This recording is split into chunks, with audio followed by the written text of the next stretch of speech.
Okay, let's see. Are we ready to go? Just gotta get my camera at a decent angle.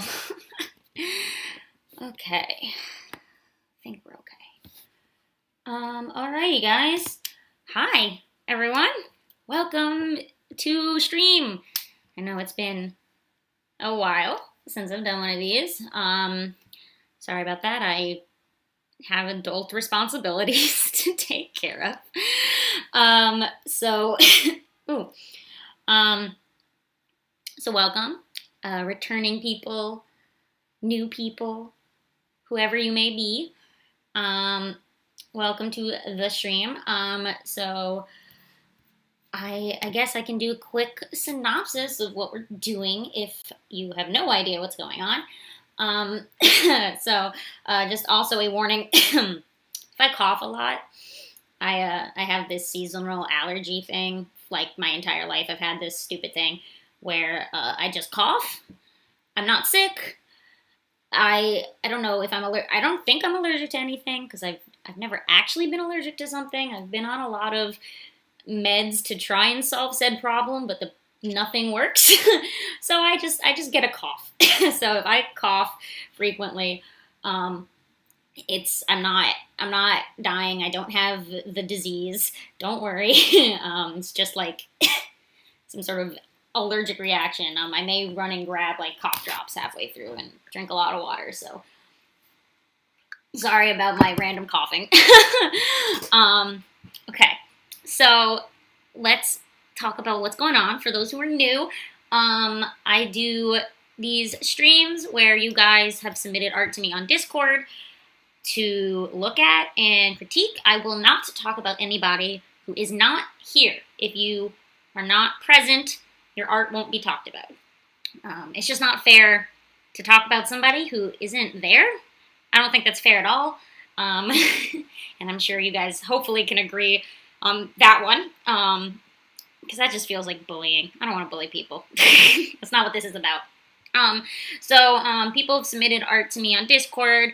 I won't be taking submissions for this specific stream. So if you join Discord or if you're on the Discord and you submit right now, you will not be in this stream because I have to close all of my things down in order to get my computer to stream. So the only thing I can have open is Photoshop or else this would all crash. If you want to submit, it will be for a future stream. So you won't be in this stream. You'll be in another stream, basically. So another thing, if you did submit, I'm going to call names, kind of like roll call, like you're in a Zoom class. I'll call a couple names at once, and we'll go through the list. If you're here, if your name is not the same on YouTube as it is on Discord, you have to say who you are when I call you. So don't just say I'm here if your name is different, because I'm not going to know what that means. So tell me I'm here, I am this person, so I know. And also, there is a delay. So I'm looking this way because my chat is there. And there is a delay in the chat. So you have to I may just sit here for a bit and you'll be like, oh, but I wrote my name. Why didn't you see me? It's because there's a good minute or two of a delay between chat and my stream. So just be warned of that. If you don't know, if you haven't seen one of these before and you want to see other ones, none of my streams are public anymore once they're over, but they are unlisted and you can get links to them on my Discord. Every single stream is linked on Discord and you can just click one and watch old streams if you so desire. I've streamed other things too that aren't just live critiques. But I know the critiques are the most fun because people get to participate with me in these.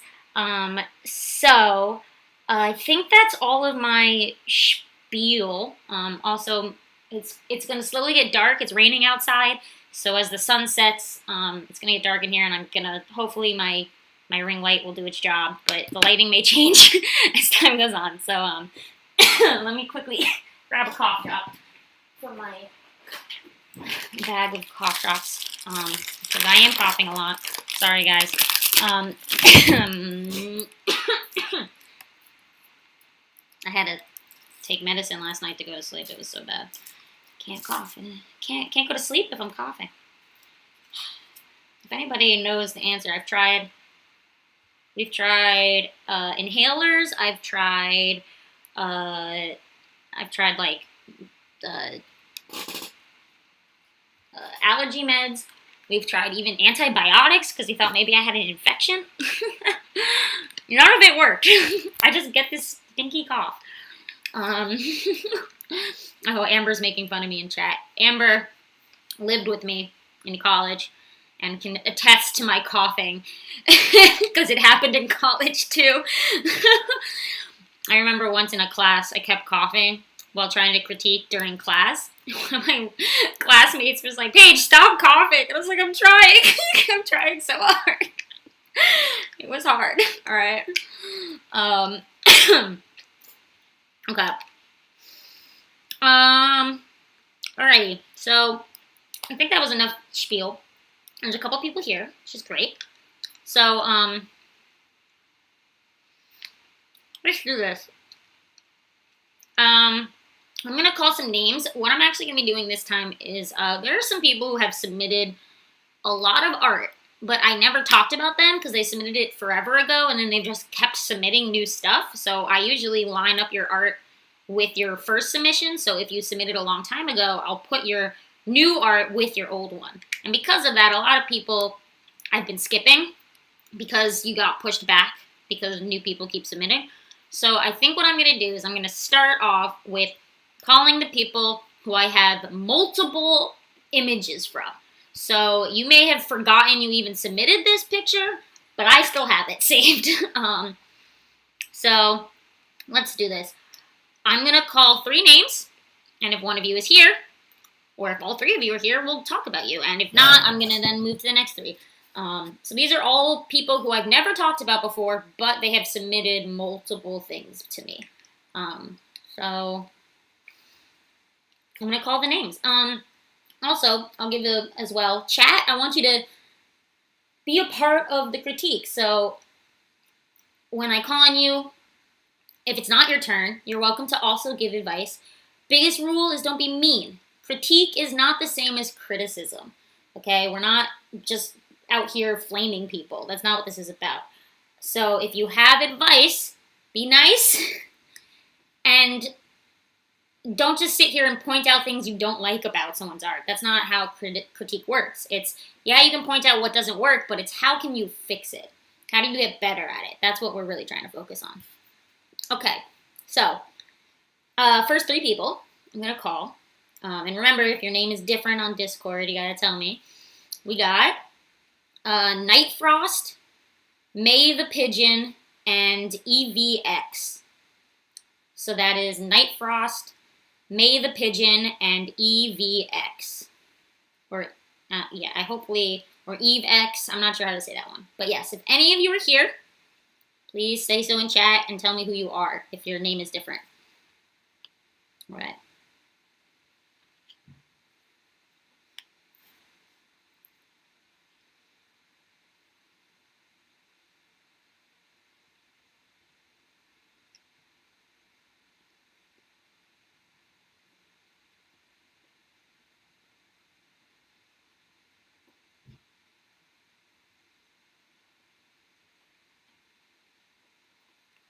Night Frost is here. Perfect. Okay.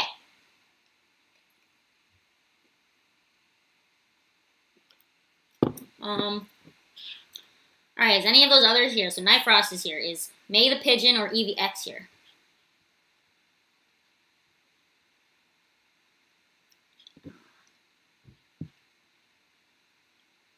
because I'm just gonna start with Night Frost, but if May the Pigeon or EVX show up later, I'm sorry.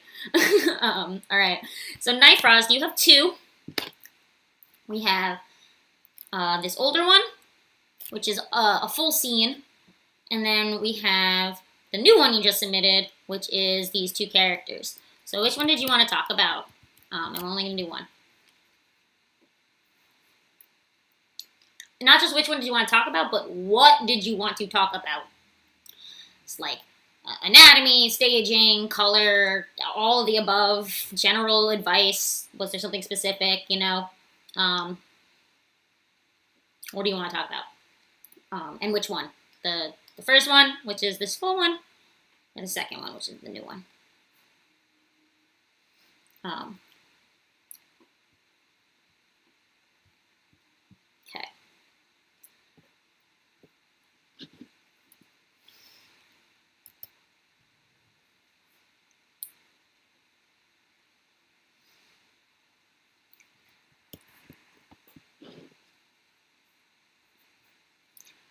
Okie dokie. My tea got cold, guys. Now I'm sad. Now I have cold, lukewarm tea. That's upsetting.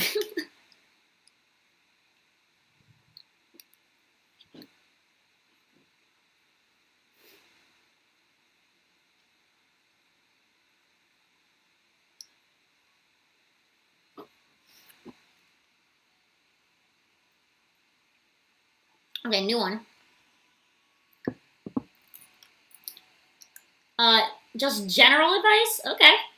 We can do that, Night Frost. So, let's do this.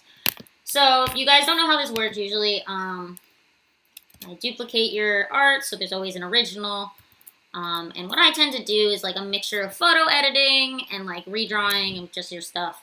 Because I don't want to, like, lose the quality that is your piece, because that's not what this is about. I don't want to tell you how your art style should look. That's not what I'm here for. What is going on? There we go. Okay. So I like to do is, first off, I always like to break down your anatomy. It's always the best first step. And so in chat, I'm going to give general advice. Usually what happens is I just talk, and I don't actually check the chat until I'm done with my spiel. I try to look as much as I could, but it's hard. So, you know, multitask. But as I speak, if there's general, because this person just wants some general advice on, like, things they can improve on and whatnot in their art.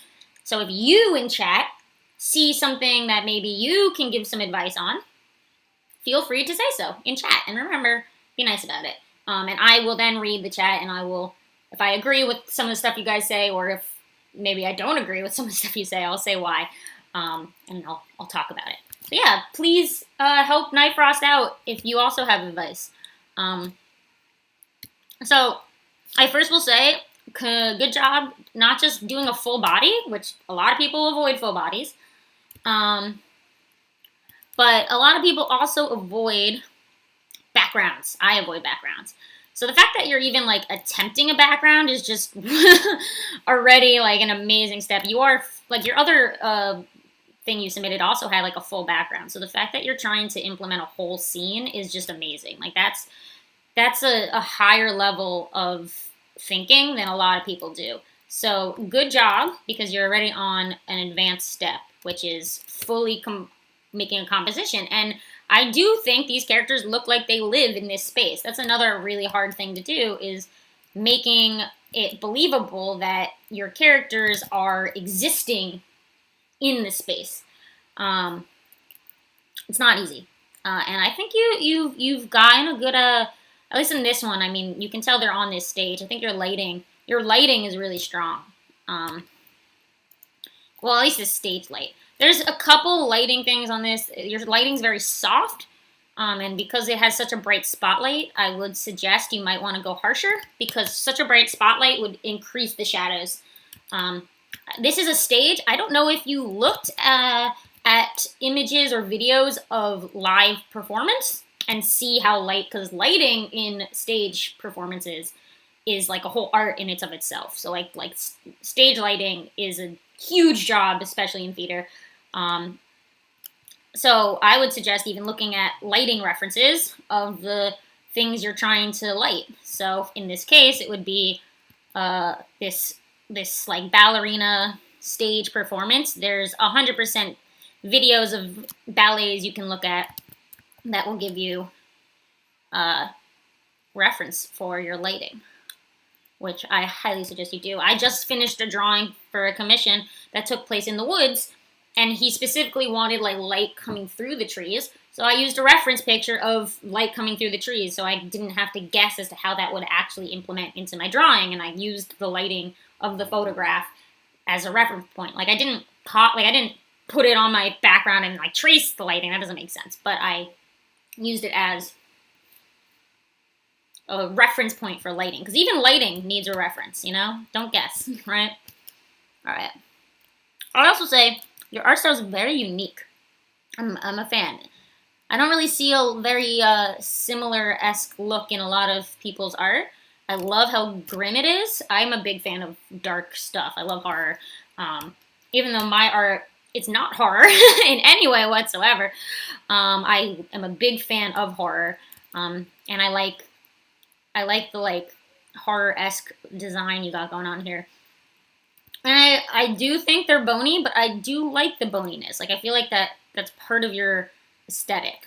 Like, I mean, they also, one of them is literally a skeleton, so like there's that. But yeah, I'm a big fan of that. All right.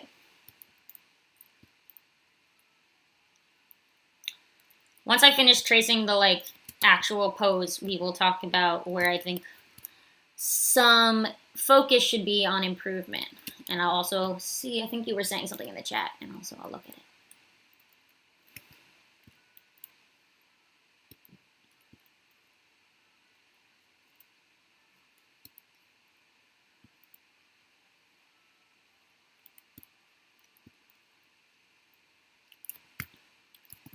All right. Okay. Here are our poses. All right. All right, they're pretty good. I think one thing to watch is this ballerina. I think this foot would actually, I think his back leg's a little curved, like awkwardly curved. So I know ballerinas tend to be, so this leg would probably be forward a little more. So here's the photo editing part, guys. Yeah. This will be hard to edit because your style is so detailed. I'll do my best. So I think, you know, when perspective comes into play, one foot would be more in front of the other. And I do think this back leg, like, it's a bit awkward. So why I think it's awkward, this will be hard to fix because you painted this, but this leg is very meaty, first off. This is a very meaty leg. And she's a skeleton, so I don't know if she just suddenly has meat on her bones on the bottom part of her. But like this is her waist right here. If this is her, also if she has a rib cage, her rib cage actually would come down more. Her rib cage is like really short, like extremely short. So if you wanted to just have a her rib cage would need to be much farther down on her body. Very Tim Burton-esque. I highly, if you aren't looking at Tim Burton, definitely look at Tim Burton. His stuff is amazing. I'm a big fan of Tim Burton, man. I think you would enjoy all his stuff. His sketches, even his sketches are just so wonderful. He's just got such a style. I saw when I was young. I went to an exhibit of his work in the. I think it was in the MoMA or the Met. It was in the MoMA. And they had all of his like sketches from from when he was in grade school, and it was just so good. I'm like, this guy, he was good from the start. All right. Let me quickly read what people are saying. Colors are beautiful. Yes, and they are very nice. I like your color choices. They stand out. Um, Wood floor. Yeah, I actually did want to talk about the wood because I think you did a great job showing wood, but there's something about your perspective is a little off in a couple places, and I think we'll talk about that. This is going to be hard to edit because you have a full background, so usually I cut the characters out, but it's hard to edit a background that's fully done. Hmm. Um, Everyone says I sing style as him. I don't know if you have the same style. It's not the same style. Like no human being draws like another human. That's not how it works. No one's style is the same as someone else's.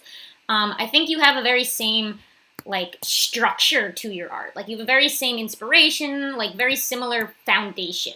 So no, I don't think you draw just exactly the way that he draws, but I can see the connection, right?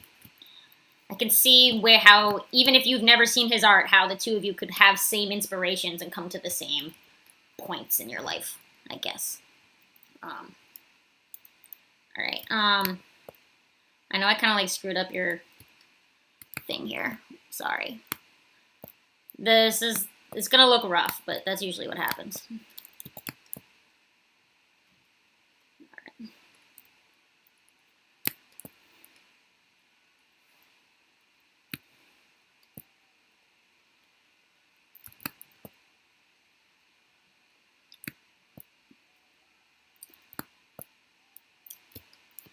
Okay. So this is gonna be hard because you have a full background, but what I'm trying to see if I can do is push your perspective a little bit. This is gonna be wacky, guys. Sorry. Probably won't be as clean as a lot of my edits usually are.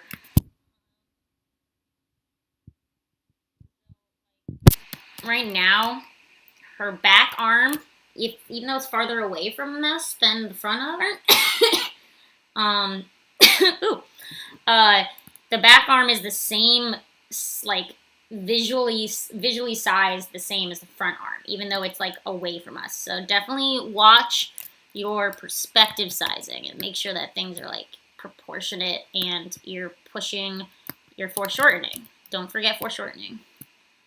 I think you said you used a reference.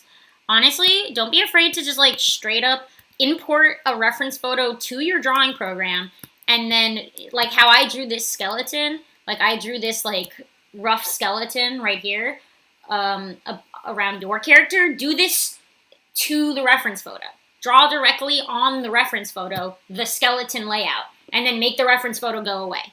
And you can then use that skeleton you've created from the reference as your base point. Do it. Who cares? You're not stealing the photo that someone else made. That's still using it as a reference.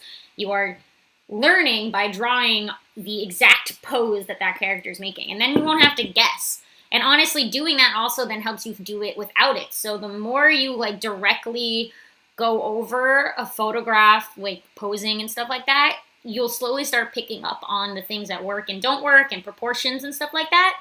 And then that you can then bring to when you don't have a photo and you're doing it from your brain. Because you kind of slowly, it's like riding a bike, you know, you slowly learn, right? Or playing an instrument, right? You gotta like do all the grunt stuff and then you can pick it up in your brain. Like you look at the sheet music first before you can just wing it, right? You gotta learn from the sheet music first. All right.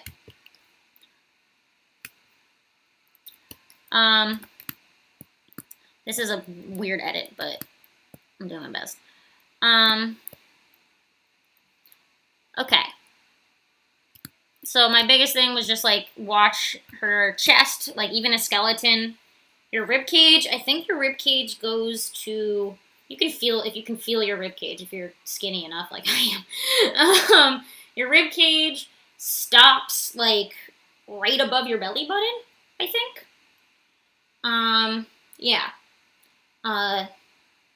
Or in that general area. So like right above your belly button is kind of the general area the rib cage stops. Maybe higher than that, I don't know. So just be aware of that if you are drawing a skeleton, because you stopped it where her boobs would be, and your your rib cage is longer than where your boobs go. Um, and then her legs are very meaty. So if she is supposed to have like meat, like if she's supposed to have fat on her legs and not have skeleton legs, then that's okay. Like if this is supposed to be flesh. But if she's still supposed to be a skeleton on her legs, I think her legs are too fat. Okay.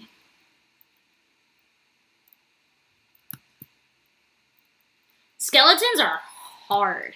That's some advanced art stuff. Like drawing a skeleton, they are hard. They're really fun to draw, but they are hard to draw. I will say that for sure. Oh, man.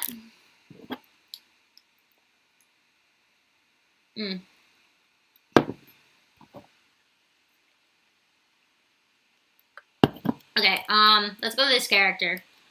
Let's see.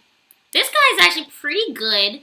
One thing I do want to say about your art is I think you're over wrinkling, which is cool because like, you have a very gritty art style. So I think like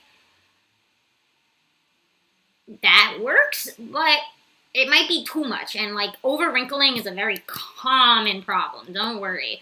So just like less is more. You don't need this many wrinkles in your art at all. It just isn't necessary. No, nothing will actually physically wrinkle that much too. Make sure your thumbs are in the right place. Yes, yes. And yep, okay, thumbs are right. That's always important. Making sure your hand's not backwards.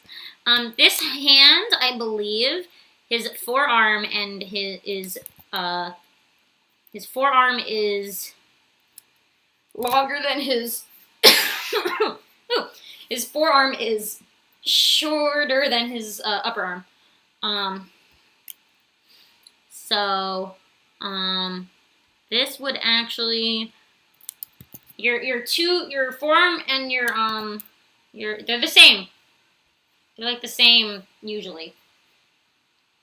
Generally not. They're not like one is shorter than the other. So this would actually be longer to match his super long upper arm. And I like the long arms. I have a character who purposely, she's like an alien, and her species has hugely long arms.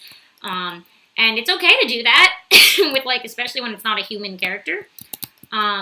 Just remember, even if you're pushing the proportions and they aren't like human, they still should, like, you should still use your knowledge of anatomy. So what that means is, even though his arms, so like normally your arm, when in resting position, a human arm comes to about mid-upper thigh. And say you had a character that you purposely wanted longer arms for, which is totally normal. Like, go for it. Give them super long, lanky arms. However, that means you still need to keep proportionally how much the arm's length is. So, on a human, like I just said, your forearm and your forearm and your upper arm, your two sections of your arm are generally about the same length between wrist and elbow, and then elbow to shoulder, right? And then hand is separate. So wrist to elbow, elbow to shoulder. These are the same proportion, right? So what that means is if you make a character with a longer arm, if the forearm gets longer, the upper arm also needs to get longer. They should stay in proportion to one another. So your forearm shouldn't suddenly be shorter than your upper arm just because the arm is longer. They should stay proportionate, if this makes sense. All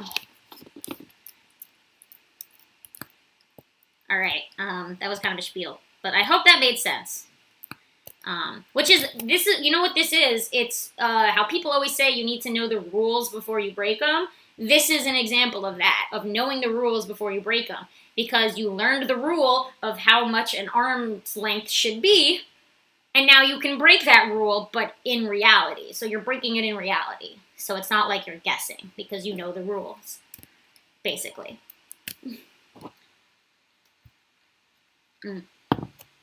Also, watch for tangents in your line art. Just be sure you're not, going crazy with your touching, if you guys know my thing. Alright, forward foot should be larger than back foot because it's closer to us. And your back foot's already pretty long. Shoes are hard. You did a pretty good job for, for shoes. Having a detailed shoe, I purposely don't do detailed shoes. Alright.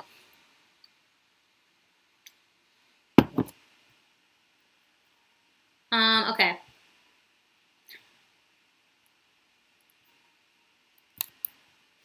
What is a tangent? A tangent is when you have a line. I'll show you an example. There's probably one right here. Let's see. So a tangent is, for example, well, first off, never have your eyeballs should never touch the side of your head of a character. You should always have a small gap between the side of the head. So that was a tangent. The eye touching the side of the head is a tangent. So it's when two lines, like, intersect right here, like this. That's a tangent. You don't want that. It's bad line art. So, for example, let's see if we can find one on your character. That's good. Let's see. This is, I would say here, because you still want it to be a mask, it should come off a little more. So if you want things to look like a mask, you know, should leave some gaps. This fang is a tangent because it's touching exactly on the mouth line. So you should leave a gap. That's a tangent. Yeah. Always gap. Tangents are like something no one talks about for new artists. I don't know why because no one really realizes it's a thing. I didn't learn what it was until I started doing, I took classes on like like hand-drawn comics, because line art with like pen on paper, that's when I learned more about what a tangent was. So it definitely should be something people talk about more, because it is like the easiest thing to stop doing, and improves line art like 1,000% as soon as you stop doing it. Okay. Alrighty, so the last thing I want to speak about is this background. So wonderful that you're doing a background, but it is not going to the same point. So let's see, this is your back, this is the end of your,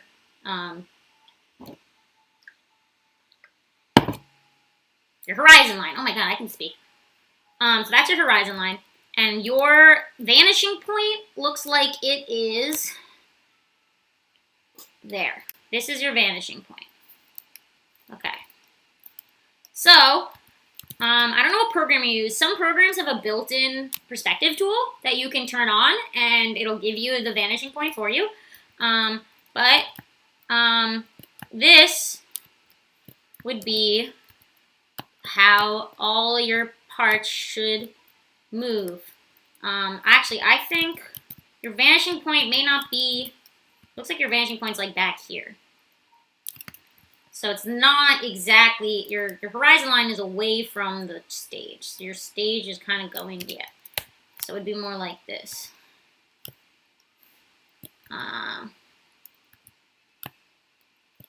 Yeah, this is it. So if you look, when I make all these lines, you can see how the floor panels should be following this direction. So over here, especially on the left side of the man character, these would go more like this. There we go. Wow. Okay. And now if we look at it, I have to fix some of this, but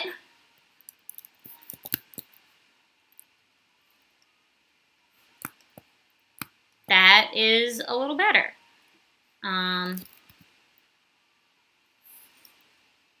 So yes, that is vanishing point. So always draw it. Use, like, if you're drawing a background, draw vanishing points as well as part of your perspective tool, right? Like, that's included. And yeah, I don't know what program you're using, but like I think Procreate has one, Art Studio has one. I don't think Photoshop has one, but you can like go to the internet and like just Google like vanishing point picture, and you can find one. It's pretty simple. Yes.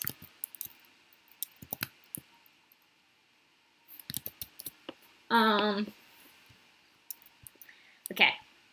And then I think the last thing I would love to see is, because you have such a dramatic stage lighting, is pushing your shadows. So the side that's like behind the character, so like the back, like the lighting's in their front, so this back side of the character should definitely have darker colors going on.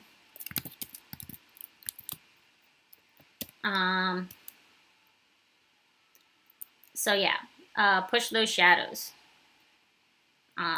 because you have such direct lighting. And also darker shadows for something you're drawing such a like dark horror based style. Darker shadows will enhance your like spooky look for sure. They always make something look spookier, you know. And then like make sure your cast shadow is actually also following the correct direction. So your cast shadow would be like this, more over here, right?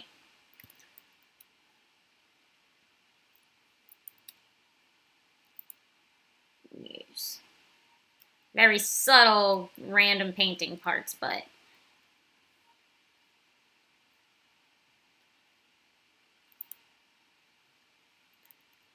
all right.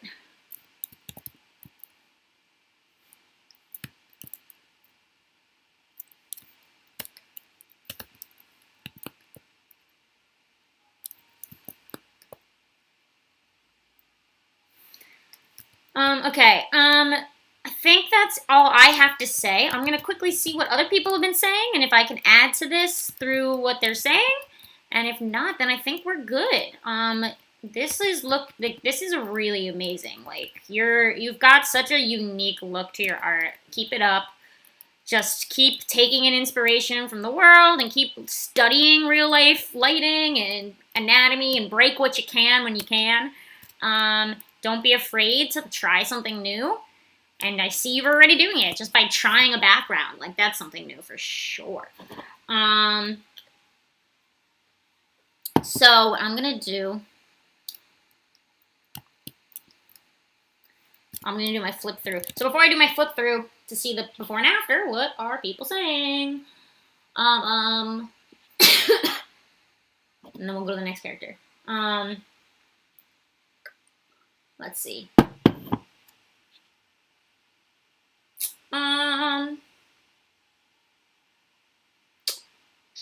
Tangents, right?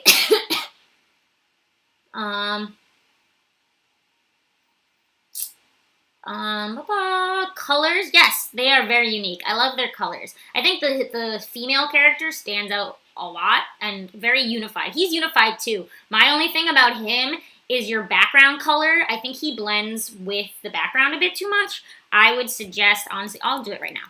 I would suggest not making the background also purple, or if you do make it purple, you make it a much different color than his purple, because they are too similar. I think his like suit jacket design and the background are like almost the same. And he doesn't really stand out at all. Well, she stands out a lot because she's lighter and she's got these pinks, which stand out a lot, and the blue is very nice. So it's also, I mean, character design, like his character design without the background is strong, but it's when you place them in a scene that it's also, you also have to think about how they interact with the scene they live in. So let's do this. I guess I can keep it purple.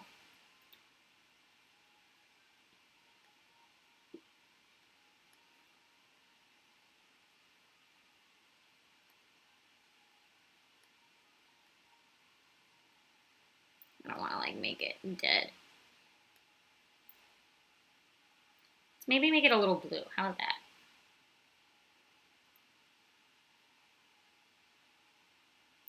Just a little.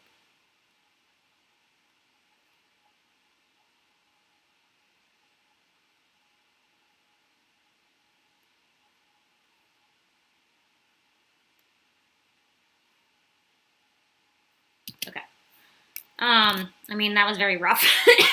But alrighty, he can stand out a little more when it's a different vibe than him, if this makes sense. Alright,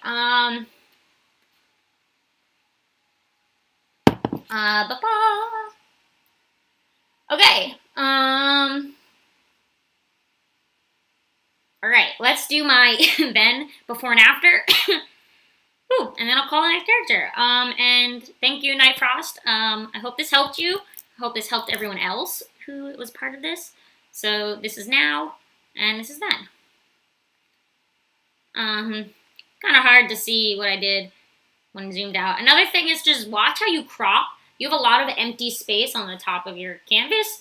And they're also very low in your canvas, so I would highly suggest centering the characters more in your composition and not having so much empty space. And if you do have empty space because it's a stage, include a curtain behind them. Like sometimes there's a curtain on the back, like there's a second curtain on stage, like a back curtain. So you can even include a curtain like that there, or maybe side curtains that we see pulled away, or maybe like you see some of the rafters, like the side of the stage, you can see some of the like the crew stuff. Like there's there's usually like bars or like some sort of backstage stuff going on. So don't leave it so empty because it feels as though they exist in like, when it's so empty, your composition, your characters kind of feel like they exist in a void.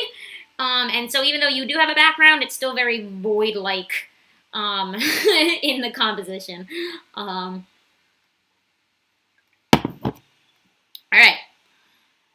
All right, Night Frost, thank you. Yay, we did one. All right, so I'm gonna skip to the others who I haven't called yet. Let's see. Night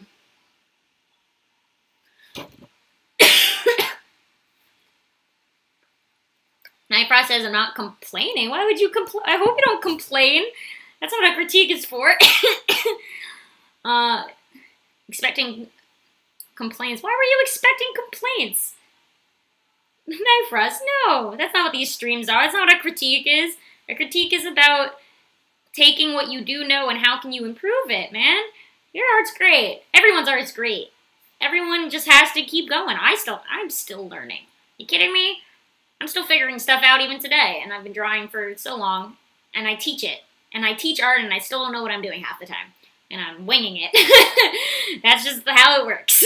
Alright. Night Frost, you're a very unique artist, and you've already on like such a good step to just improving a lot. Alright.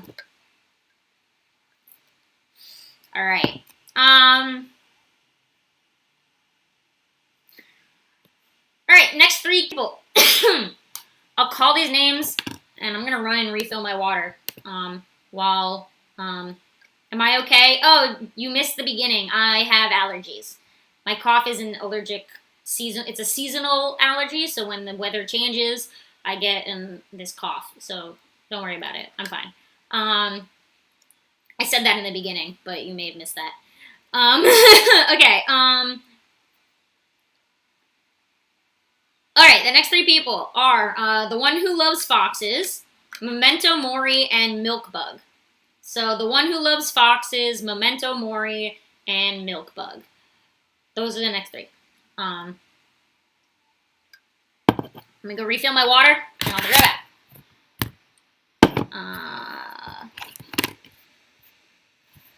Let me quickly do this. If you're here, say something.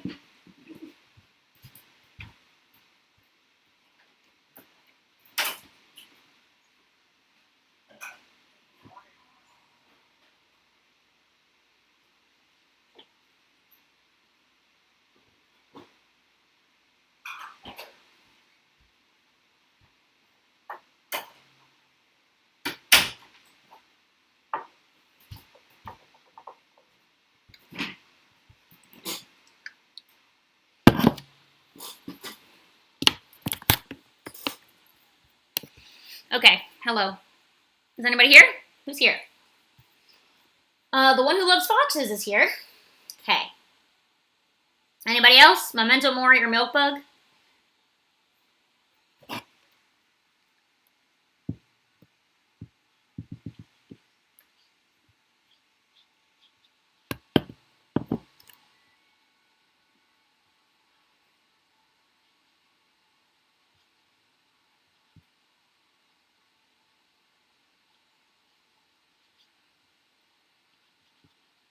Okay.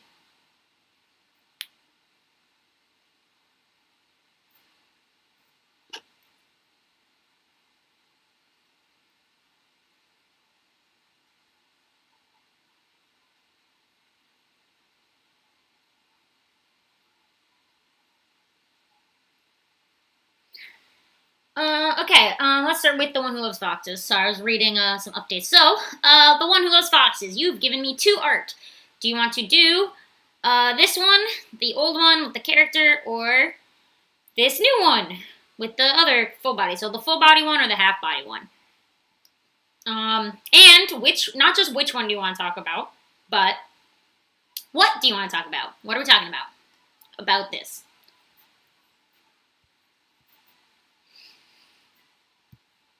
All right.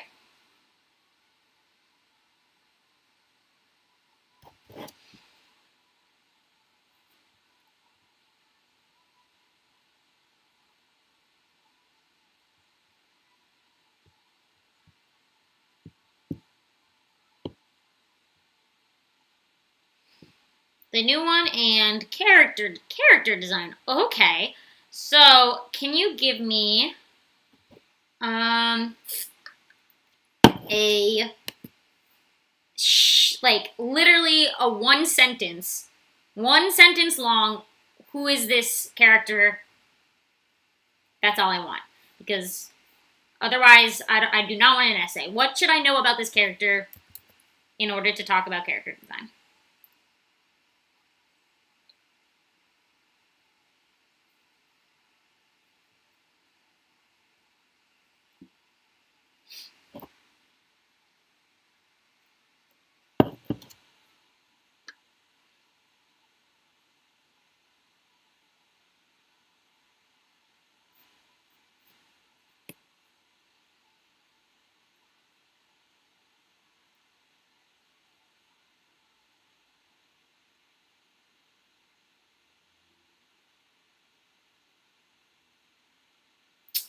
Okay.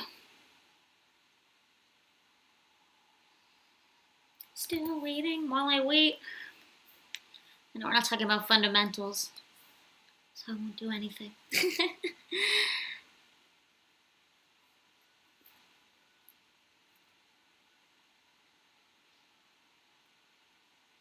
A fawn who likes cats. Okay, that's not really a personality trait. It has 4 arms. Okay, what's her personality?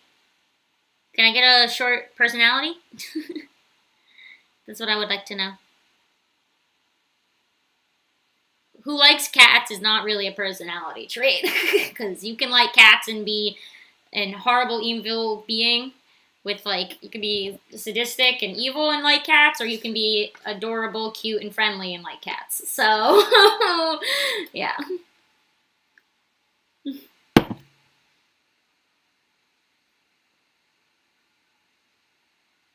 Because her personality is going to change a lot about her look.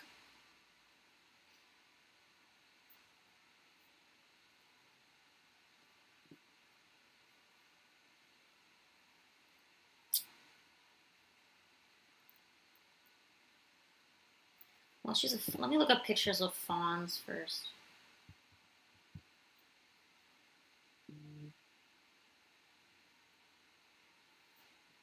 Okay. Okay.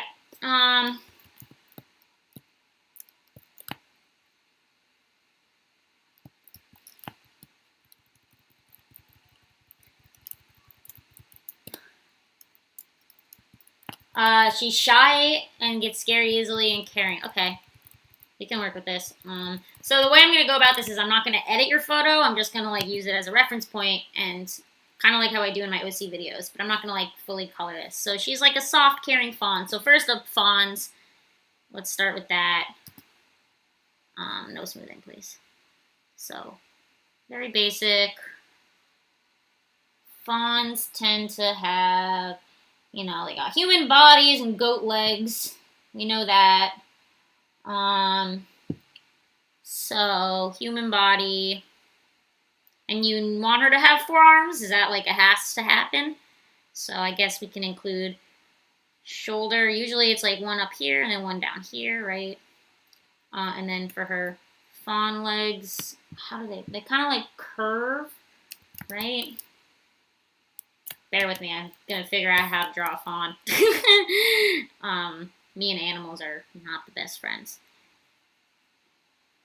They like, not straight, they got like this curve, right? Trying to look at these reference pictures. They go like that, kinda. I'll fix it when I like clean it up. But we have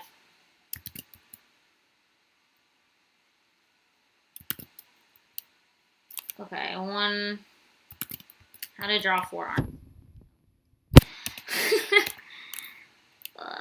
One arm, two arm, three arm, forearm. Okay. Alrighty. So, I don't want to stray too far from what you got. But there's some things I'm noticing about just like, well, first off, I mean, just in your art style in general, you have a lot of tangents. This is a tangent. This is a tangent. Just be careful. Like that's a bad draw. That's just a bad line art mistake. All of this. Just watch out for tangents always and forever. This is like way too close. Also, the angle on this is wrong. The eyes should actually be here, and then the ears would be like this because she's facing to the side. And for her arms, this, because she's sideways, this arm would be here. It would be above. We would not see her armpit from this angle, and this arm would be in front of this arm. So let's like take this idea and run with it. So she's shy, so like the very big hoodie works for shy for sure. Covering one eye also works for shy. Her hair makes me think her hair is made out of water. Like, it literally looks like her hair is like a water droplet, and it's because of how perfectly round the edges are. So if you do not want her hair to literally look like water, avoid that, for sure. Eyebrows, you did not draw an eyebrow, and an eyebrow can say a lot about a character's expression. So highly suggest you include eyebrows when you draw, because your eyebrows are very expressive. So I can keep covering one eye because that's kind of cute. But let's make it not so much looking like water. And that's just adding a few more like parts to your hair can help. When it's just like a big blob, it's very much like it looks like water. And I don't know, maybe she's half, what are the water creatures, like nymphs or something like that? I don't remember what they're called. As for her horns, I see you have them curved. However, when I'm looking at a reference of another fawn that has the curved horns, and they're not so short. They're pretty big. So they would definitely curve down more, almost to the ear. And also, fawns have ears, and it'd be cute to give her the little downtrodden ears when she looks sad because her ears are down. That would be cute, for sure. But yeah, bigger horns, and then we'd see them coming out. Let's see. So we have arm 1.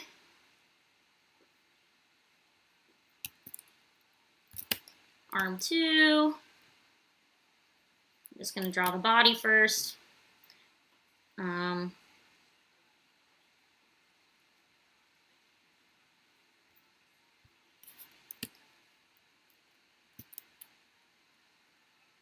then the fawn legs, they are very large up top. And then they have the bends in the knee, like this. And then they come down, and then the hooves are more outward. They're not so flat. They're more round on the bottom. You've drawn more horse feet. I think the feet you've drawn are a lot more horse-like than goat-like, for sure. So, you know, make sure you're drawing the right animal that you're going for. Okay.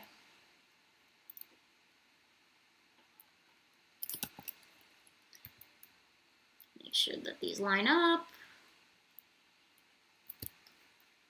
Okay, so this is a body. And now if we give that body some clothes. So yeah, big hoodie is cute.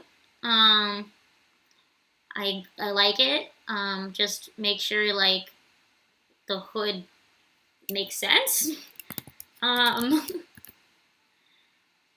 And that I see that you have it like longer, so watch out because she still needs to walk.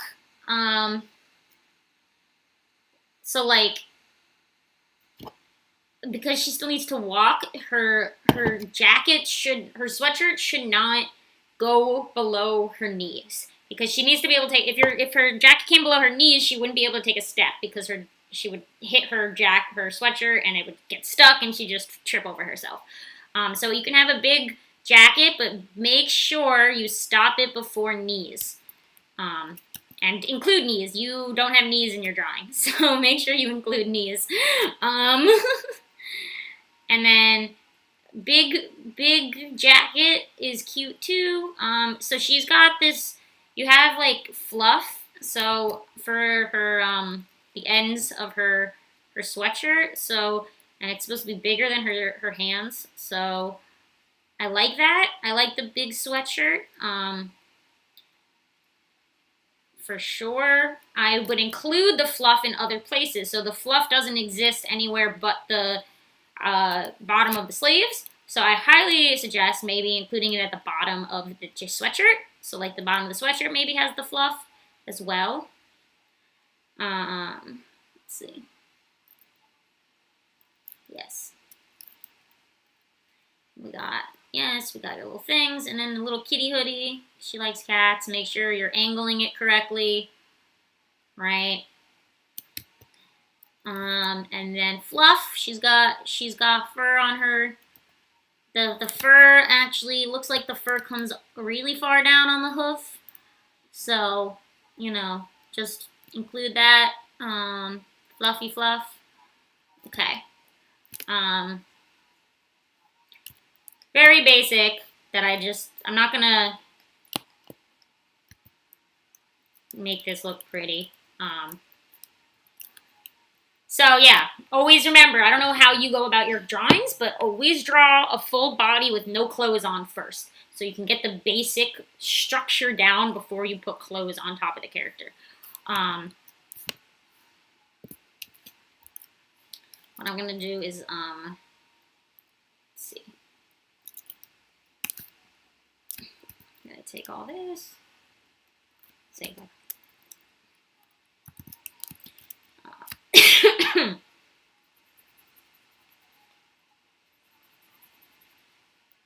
Okay, let's do this, make it black.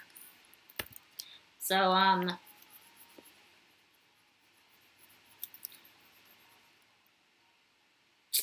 right, and then finally colors. Fawns are very natural in color because usually, you know, they're half goats. They are very nature inspired, which usually means greens. She's very blue. Greens, reds, browns.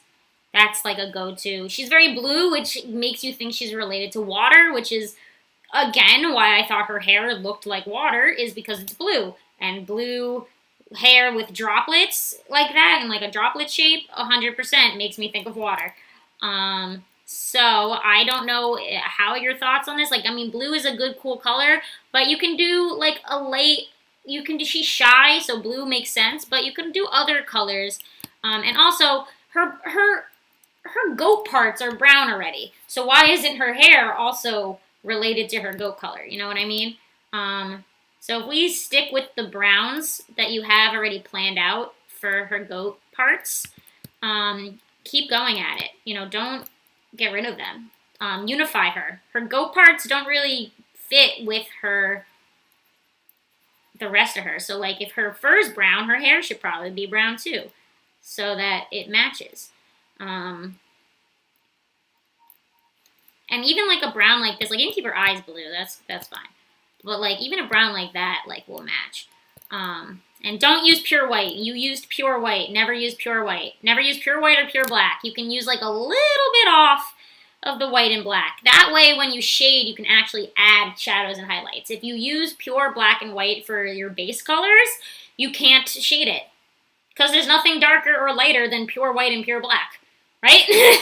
How can you shade something that is pure white or pure black? That doesn't make sense. There is no other moment it can become. So always use like a little bit of an off color, for sure. Yeah.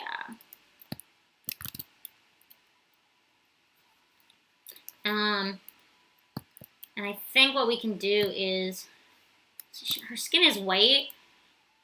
I don't know if you're sold on her being white, but I personally, especially because she's like a fawn and very nature heavy, I think she should have at least a tan, because nature. Even if she's not like very dark skinned, I don't think she should just be like snow white in color. That doesn't really make sense. For a character that is for a species of characters that is very much in nature at all times. So, I mean, I didn't make her darker, really. I just kind of made her a little tan. But she can still kind of, like, even if she's shy to go outside, she can still, you know, have a bit of a tan. But it can still be kind of musty. So it's not a dark tan. It's just kind of like a little subtle tan. Because even darker skinned people can get ashy and pale. So, like, that's a thing. So, yes. Okay. And then for her outfit, again, oh, that blue is, ugh. Let's see. For her outfit, we could see if we can keep the blue part for the outfit might make sense now. So her colors of her body aren't blue anymore. So now her blue will make more sense.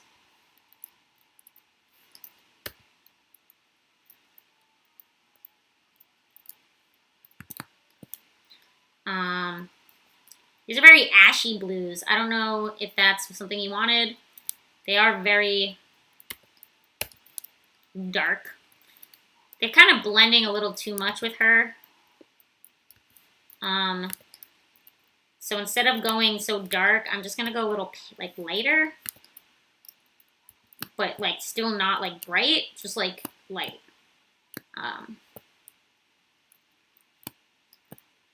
Because it's a little too similar. And that is way too similar to the other color.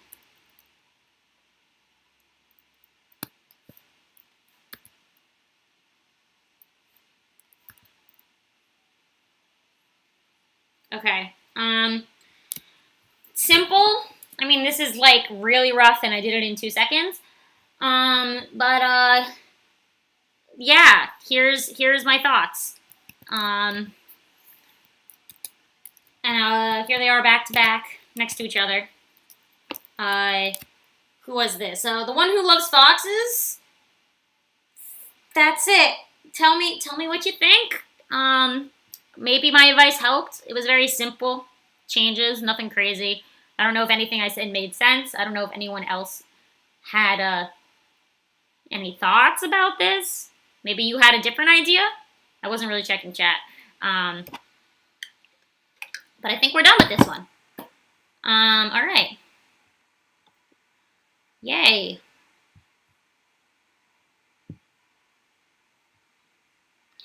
Yeah, what are your thoughts in chat? How are we all doing? Okay. I hope that was helpful. I don't know if I don't really know what I said, if it actually applied to you. Hopefully it did. Right. Okay. Who's next? Who is next? Let's see.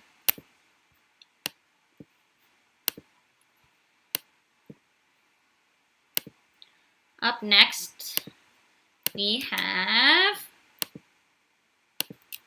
Oh, Milkbug. Milkbug, do you want to talk about yours? I called you before I call new people. Do you want to do yours? Please let me know. Really fast.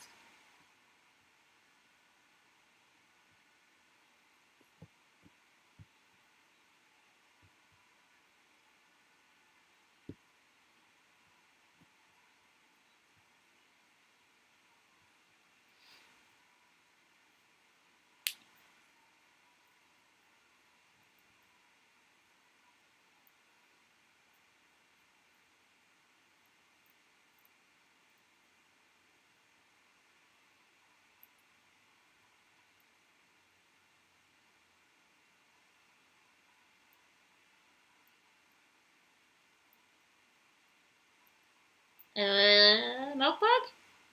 Are you there? Yes, please. Okay. All right, cool. So, Milkbug, you have two. Do you want to do your old one or your new one? I'm going to guess the new one. It looks like it's the same character, but you just updated it. So, I'm going to guess you want to talk about the new one.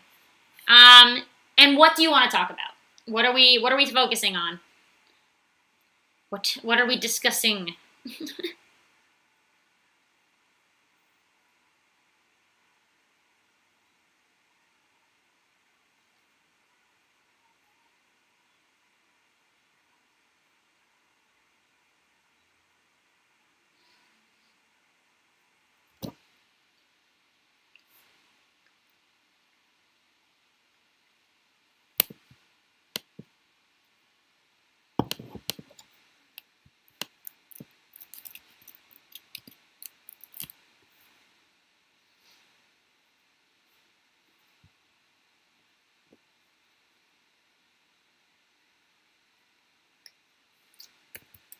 Okay. Anatomy. Want to talk about anatomy? We can do that. Any other critique is fine too. Okay, we'll start with anatomy. All right. Let's do it. All right. You got a cute style. And I can relate to the structure of this with my own art, so let's talk about it. All right. So, of course, let's do the first thing we do, where we always do the skeleton of the drawing. Very oval face. Right, I already can see something going on that we should talk about. Okay. And so, as we always do, if people in chat have advice, please share. I'm specifically starting with anatomy because Milkbug wanted anatomy first. But if you have anything else that maybe is, you can share anatomy. But if you want to talk about anything else, please feel free to give advice. Okay, wonderful. All right, I've broken your character down. Already we can tell that something is off, and that is your proportions are huge up top. Like your head is huge, but then as you go down, everything becomes short and like unproportional. All right. So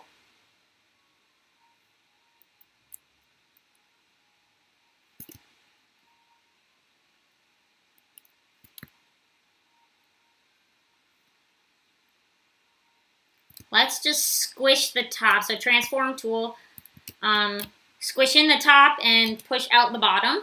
And already you got more of a proportionate character. Somebody's asked me why I'm so delayed. It's because I have the world's worst internet. I'm a freshly moved out of my parents' house millennial who doesn't make enough money to afford who can barely afford groceries and rent money. You think I can afford good internet connection? I'm working with what I got, man. If you want to help me improve my internet, you guys can donate. I'm just saying.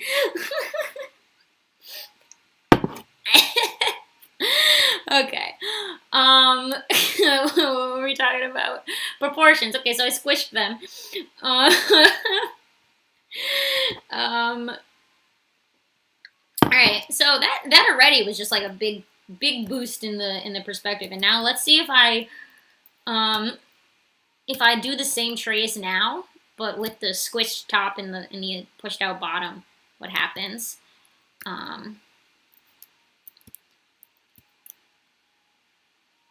So same thing, it's the same drawing, I just kind of squished it.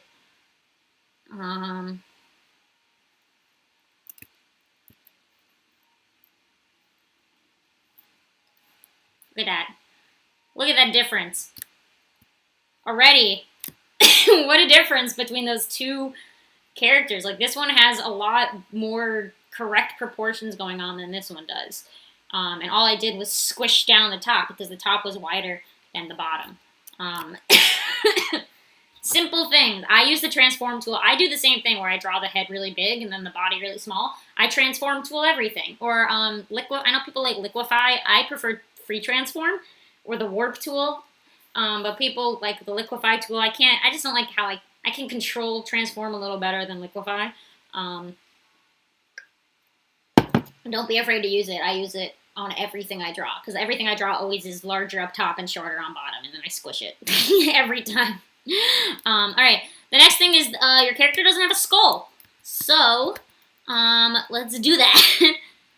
Let's give it a skull. So this needs to come out more to be a skull, right? Like this. Just give them a skull, man. Even chibi characters need a brain. They need to host their brain somewhere. All right. Another thing, this is a style thing that I've always noticed is well, first off, this is a tangent, so watch that. This eye should not touch the side of the head. But also, another thing, this, before I do the thing about the eye, this antenna, now that we have a skull, this antenna would actually be more like over here.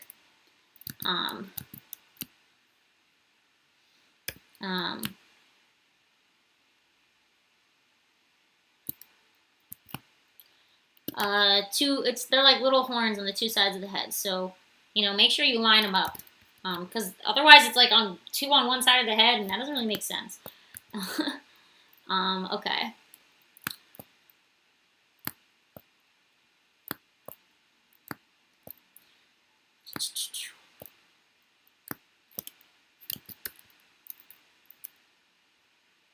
All right, there we go.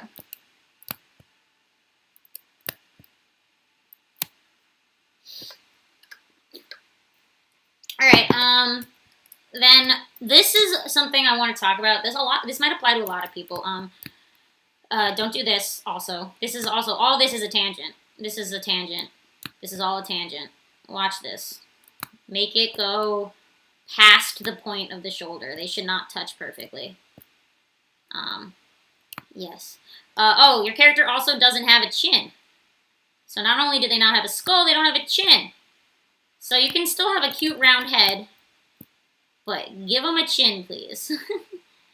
Your neck should start about halfway back in the head. So, be sure your neck is starting in the right spot. So it would start a little farther back. As well as the center of this character's collar is off. So make sure you're putting things in the right direction. So the center would be, right? Keep getting distracted. by the eye thing. Okay? Just simple things like that. This is also a tangent. So just be careful. Making sure you're like, you can still have like a cute style with like a very cartoony look, but you know, make sure you're not like making something that doesn't make sense. Okay, so I really want to talk about your eye placement because this is big. You do the thing where you make the eye go behind the hair go behind the eyes because you just want big eyes, and you can have big eyes. However, you should never do this ever. Don't have your eye go on top of your hair. I know a lot of people are like, oh, whatever. Even a cartoony style shouldn't be doing it. I would suggest either making your eyes shorter, like make your eyes smaller if you need to. That's okay. Make sure your eyes are proportionate, you know. The why I say this, I used to do it too. I mean, everyone does it at some point where you make the bangs really low and it goes in front of the eye. It's a very common thing. I did it too.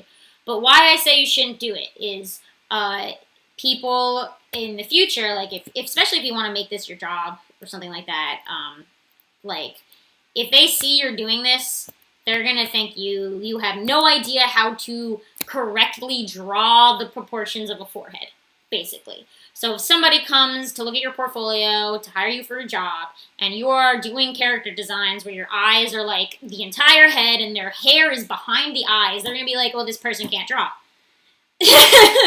So don't do it if you don't want people to say that to you, because you can draw. I know you can draw, but no one will take you seriously if you do this, at least in the professional sense.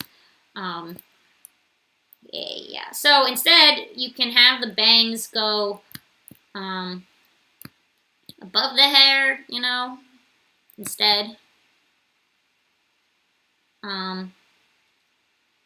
You have a cool shapely design to this hair, so like I don't want you to miss that, but I also don't want you to like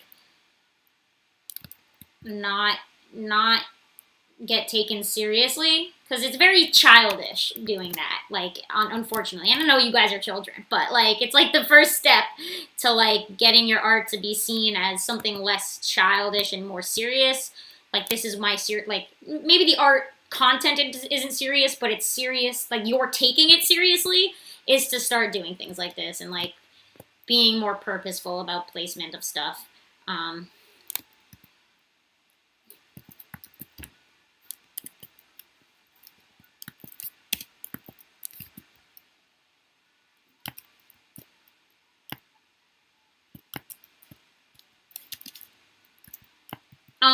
So also, I guess his character has no mouth, but this character also has no nose. Are they an alien? Because, like, I feel like even if they don't have a nose, like, if they have, like, an indent to breathe, I don't know how this character breathes. You already have, like, shading. You can, like, do some sort of shading where you, like, imply nose without actually drawing nose, if you don't want to draw nose, like, if it's an alien. However, I'd say if this character is supposed to be a human, give it a nose and a mouth.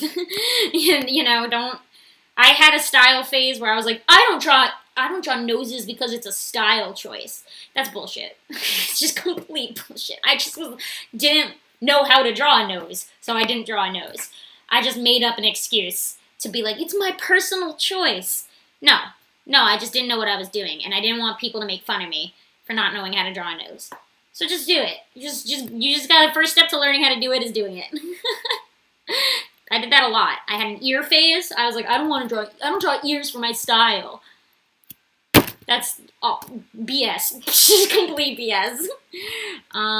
Okay. Sweatshirt looks wonderful. I love the bagginess. You did a great job here, so I got nothing to say about that. The legs, I will say, I think this foot is forward too much, and it should be pushed back. Just a bit. Oh, what happened? Okay.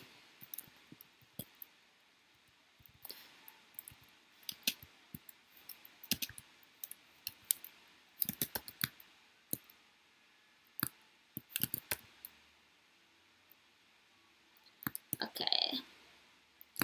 Yeah, so this leg will be back more because of the angle we are looking at. Be sure, even cartoons, even if you're drawing a cute cartoon, use a reference. Even little cartoons, even cartoon anatomy should be referenced from a real person. All right, don't guess. My cartoon drawings, I use a reference. Like, don't be guessing.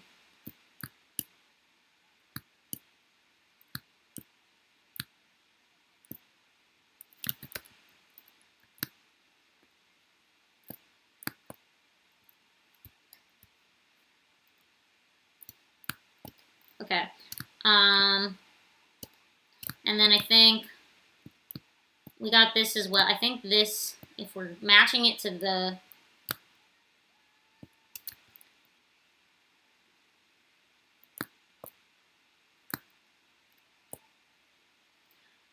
oh, okay. So, what I'm gonna say is, I think you made the sweatshirt too short.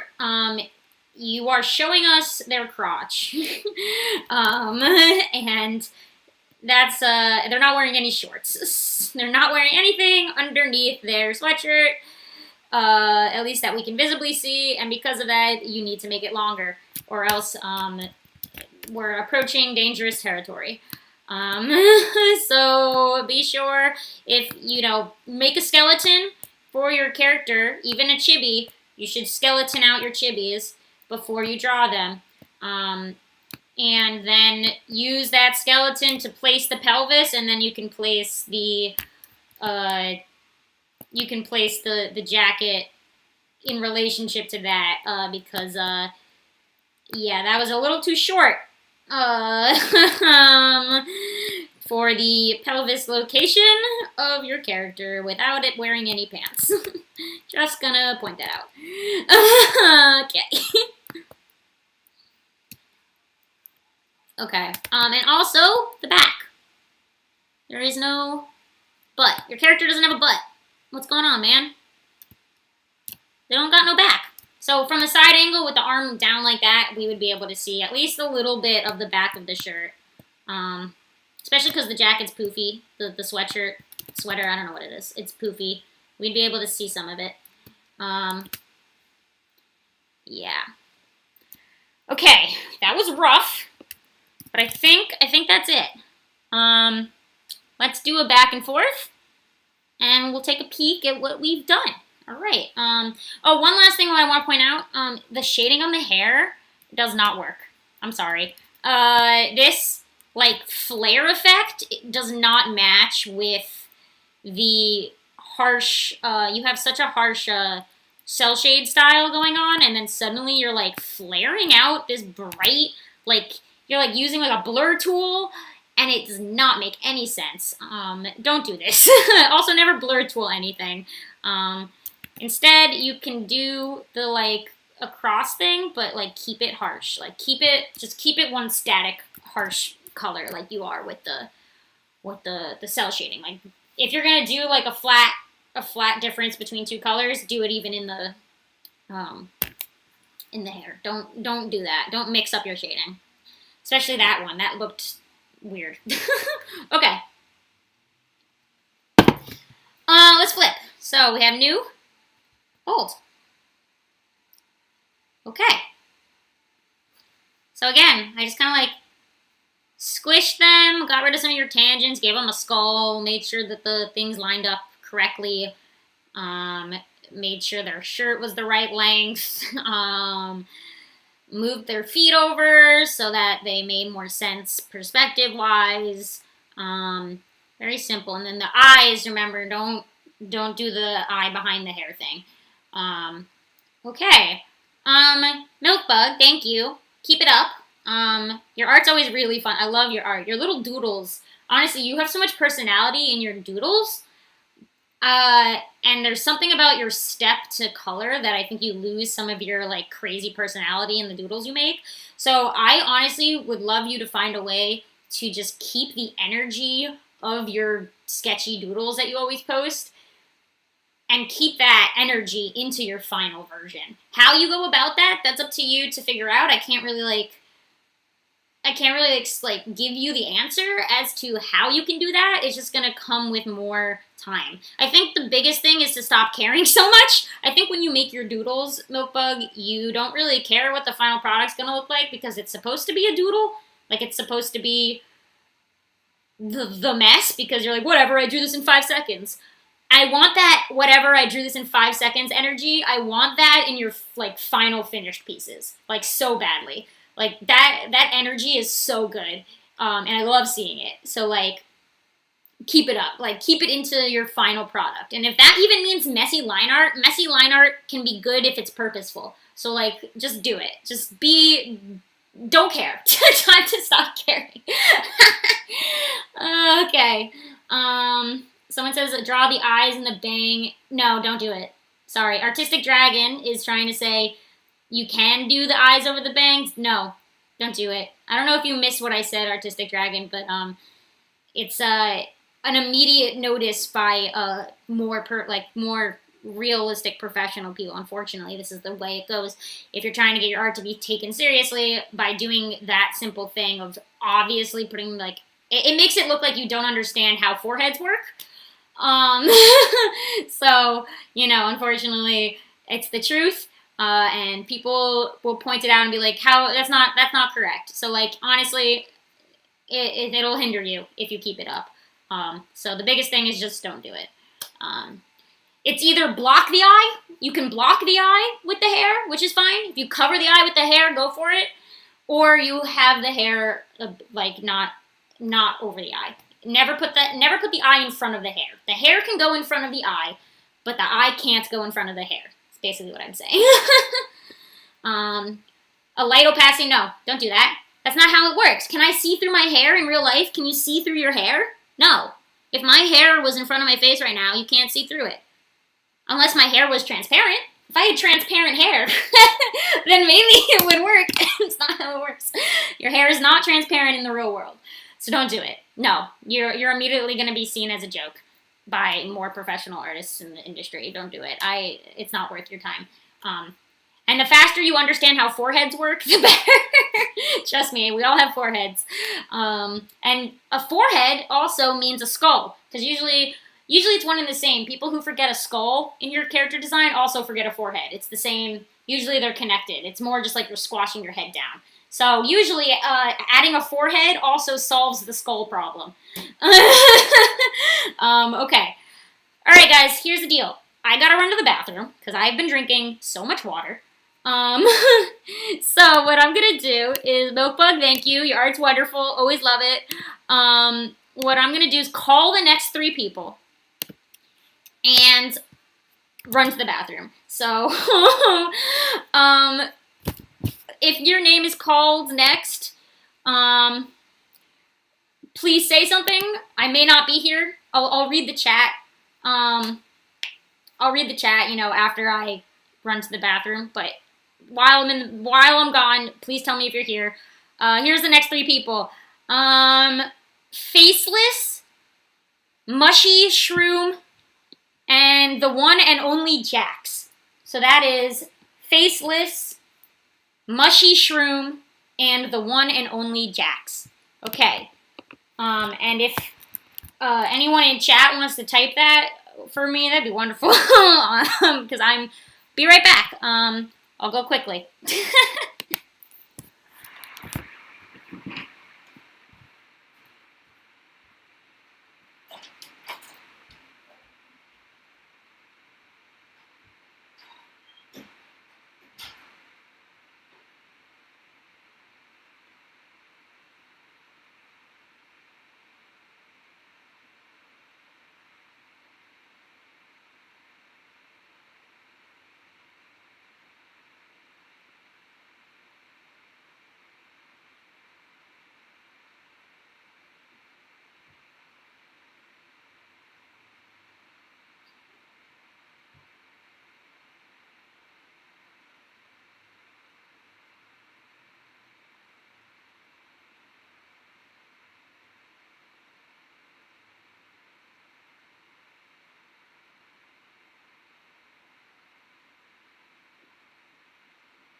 am back.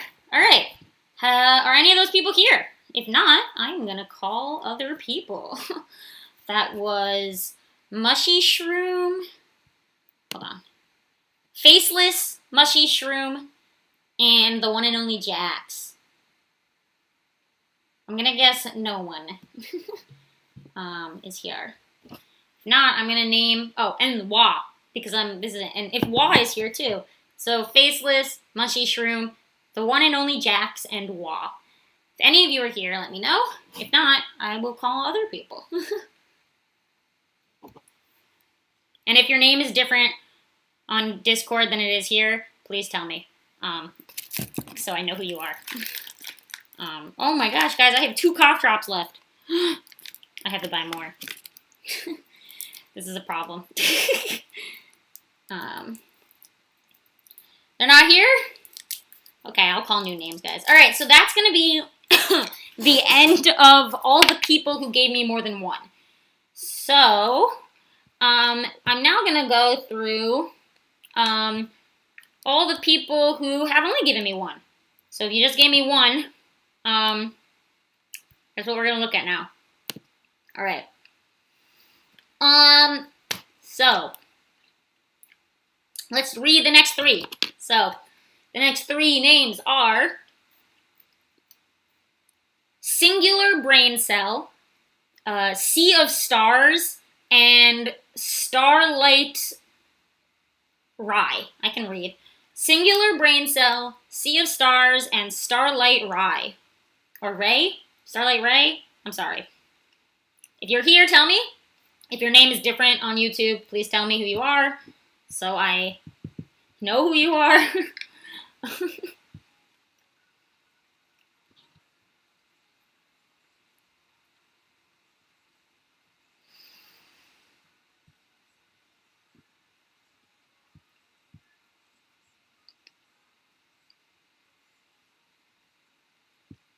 Starlight Rye. Ray? Ray. Starlight Ray. Okay. Let's do Starlight Ray. Are the other 2 here? Singular Brain Cell or Sea of Stars? Are you here? No? Alright, we'll do this one first. Okay, Starlight, what did you want to talk about? What are we talking about? I'm just going to say Starlight. It's a little easier. I don't know if I'm saying the other part. Right. Rye, like rye. R-Y-E. Ah, gotcha. I'm just going to say Starlight. It's a little easier. Because I've seen AI being pronounced like I as well as A, you know. I've seen it pronounced both ways. Like I have 2 students who have the same spelling of their name, but they're pronounced completely different. That happens, man. It's like literally like, it's like Ada and Ada. Both ADA, but one is Ada and one is Ada. You can't call them the same thing. They're not the same. So that happens all the time. So I just want to make sure I'm saying it right. All right.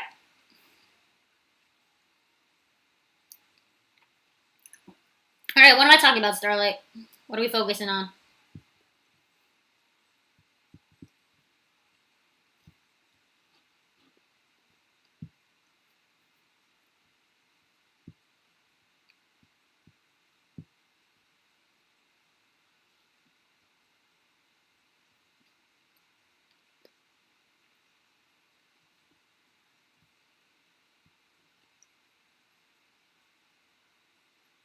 Hello?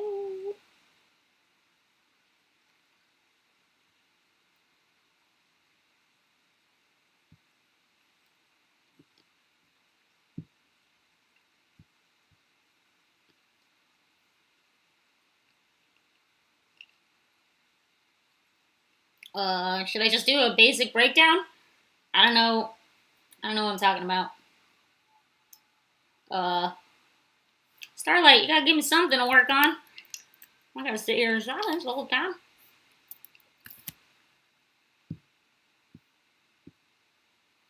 Anatomy, color palette. Okay, thank you. All right.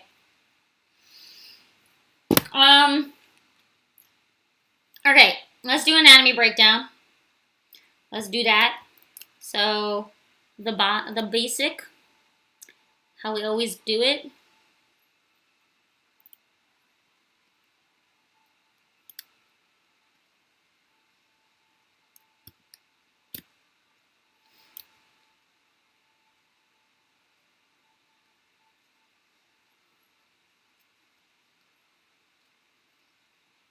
All right. Did you use a reference for this drawing? I would like to know if you used any references.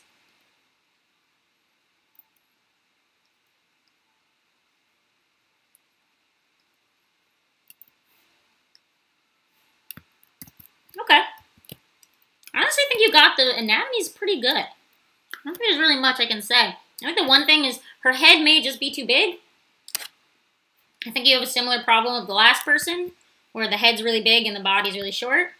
So it's just a matter of pulling out the body, the bottom, and pushing in the top. And that's about it. That's an easy fix.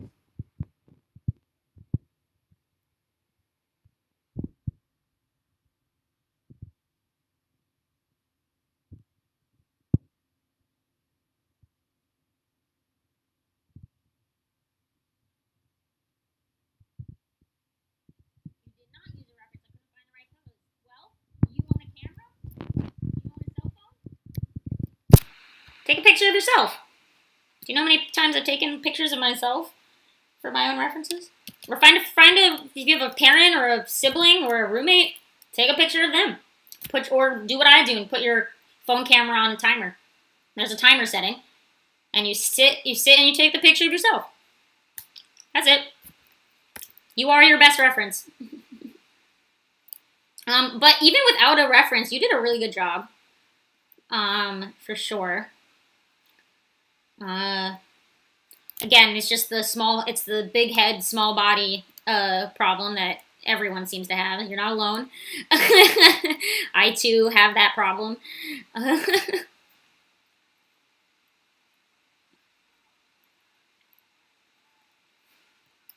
we go.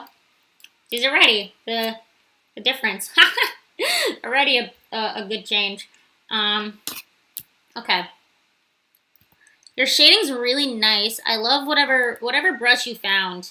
There's like a nice texture to it. It's really nice. Very much into it. I will say, the one thing I'm noticing about just like your choice is this hair. It's a little too like, it doesn't look like it's actually sitting on her shoulder. And it's getting really close to being a tangent. Like it's so close to her hair and she's so tiny in frame that we don't really see that they're actually separate. So I will say just watch for tangents. If you want her hair to come, you know, over her shoulder like this, make sure you're doing it in a way that doesn't hit the mouth in any way or her other facial features in any way. But I do very much enjoy your coloring is very soft and I love it. It's very pleasing to look at. For sure. And I love your hair. Braids are not easy. You've done a really good job showing this hair. For sure. Okay. Hands are hard. You did a good job. For sure.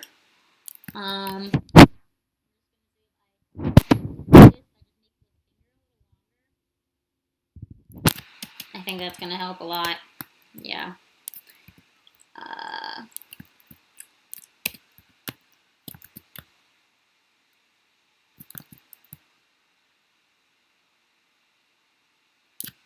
we go. Even finished drawings, like I'll finish drawing something and I'm like, oh, it still looks wrong, and I'll just take elements and squish it, even when it's done.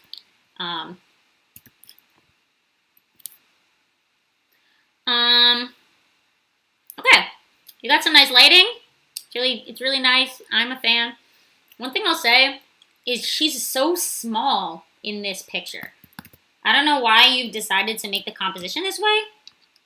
Honestly, I would think you should just do this, which is what I'm going to do right now. Make a square. Your composition.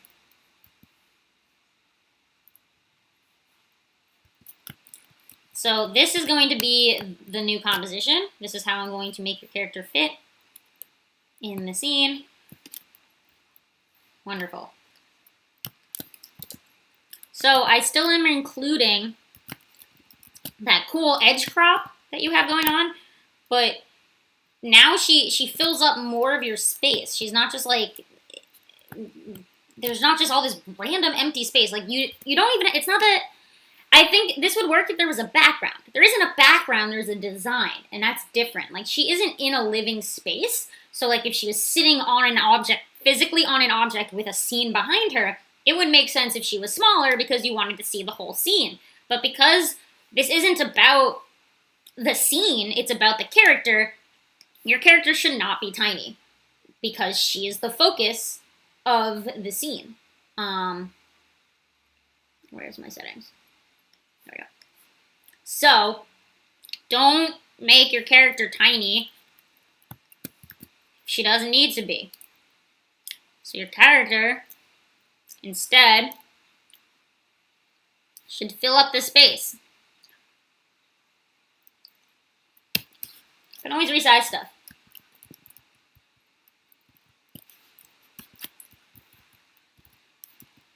There we go. Now I can see her. And she's so pretty. I want to see her. Why would I not want to see her? Look how pretty she is. Alright, there we go. Now I can see this cool character. She fills up the space more. Now she's not so small. Alright. Okay. You said the green looks off. I see what you're getting at. I think it's because there's no green anywhere else in her. What I think is, if you like that it draws your eye, because it does stand out, it draws your eyes. So a good program to resize stuff without making it blurry, you resize it while you're in your drawing program. You crop it. You can crop your drawings. You can take your drawings and make it bigger. Like your layers, you take your layers and make them bigger. Don't do it after you export. Do it before you export. Your layout should be planned from stage 1. It's called composition. You know, that's your composition, right? Stage 1. That should be your layout. What I think what we're gonna do is, because you don't like the green, why not make it red? She already has red in her design. Her hair thing is red. Her eyes are red. Make it red. So it not only matches her,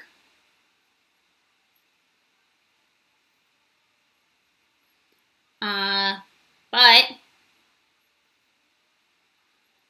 why are you being like this?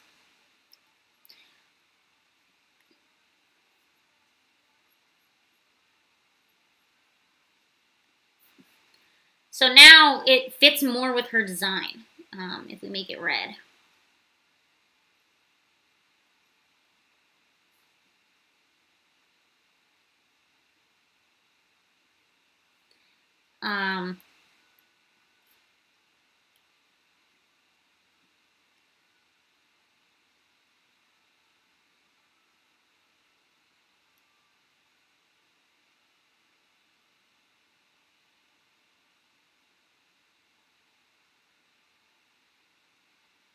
Okay, good enough. Okay. Now she's got red pants, and it matches her a little bit better than it did before. Yes, okay. I think that's all I gotta say about this. I very much enjoy this. I think you have a texture over it, and I like it. It's very nice, and I like your overlay. You have an overlay on this for sure. Yeah, so, you know, I'll say this. If you draw something, there's no requirements to posting everything you draw. I'll just say this. If you have a drawing and you just want to keep it to yourself, or it's a work in progress and you don't plan on finishing it, or you're just trying out something new and maybe the final product didn't come out the way you liked it to, but it was a good test, You don't gotta show the world. It's just for you. I think there's a very big standard that people mistake nowadays that like like if you make it, that means you have to post it because social media just has made us think this way. You don't need to. If you make something and you're like, oh my god, it looks bad, don't post it. That will just give you stress. Don't show anyone but yourself. But it was a learning experience. You learned from it. I've made drawings that I've never finished and nobody will ever see. Or I've started a drawing and I hated it, and I'm like, oh, well, that's scrapped now. I'm never gonna finish it, and I'll just delete it. Or I'll finish something and I'll post it, and I'll realize like 2 minutes later that something about it looks absolutely terrible, and then I'll delete it and fix it and repost it. So like don't do that. Don't stress yourself out. Like you notice the green pants immediately. If you don't have like a personal like reason to post it, then like it's okay. But in a situation like this, where like you're asking specifically for advice, then that's when you post it. When you're like, hey, I tried something new. Did it work? Or this is a thing, it's a work in progress. How's it looking? Like feedback-wise, that's the perfect time to post something that you're unsure about. But if it's like supposed to live as a breathing, finished product that like is part of your portfolio, like you want to show the world, like your portfolio is everything you post. So Twitter, Instagram, whatever you post on those social medias, that's your portfolio. And what you decide to put on your portfolio is what you think is good, basically. So if somebody comes around and they want a commission, but they see that you have this one drawing that looks like absolute garbage, they're going to think that you thought that that was a perfect, beautiful drawing and that it was worthy of being part of your portfolio. So they're not going to commission you because they're like, oh, well, they don't draw good. So don't post it. Who cares? It's not for them to see. It's for you. It's for your own heart, right?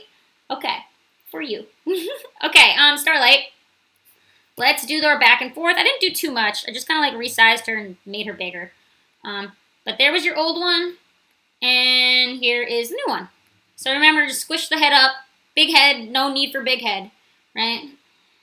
And fix those compositions. We want to see the character, right? All right. All right, Starlight. Thank you. Let's do the next one. Yay. All right. Next three names? Yes? Next three names? Okay.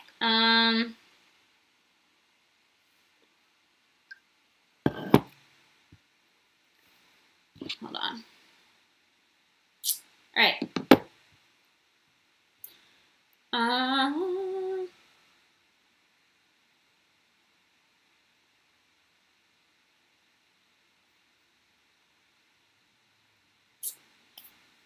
Okay. What time is it? Let's see. I'm definitely gonna go at least until 5. If we go past 5, I don't know. Maybe. I don't eat dinner till like 7. So we could always. I don't want to know. I don't know if I can go until 7. Let's see.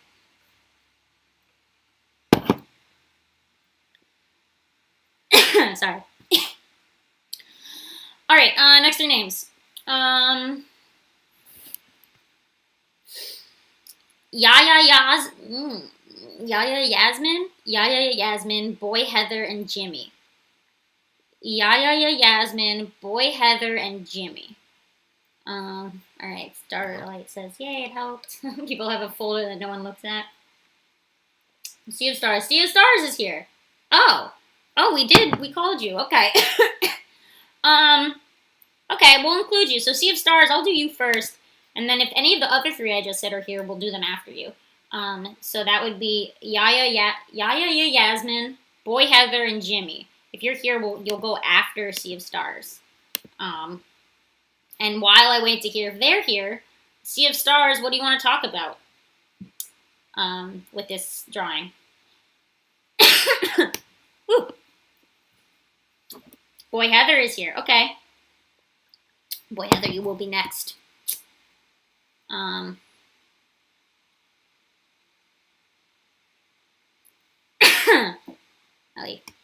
Coughing away, guys. I only have 1 cough drop left. I'm trying to make it last.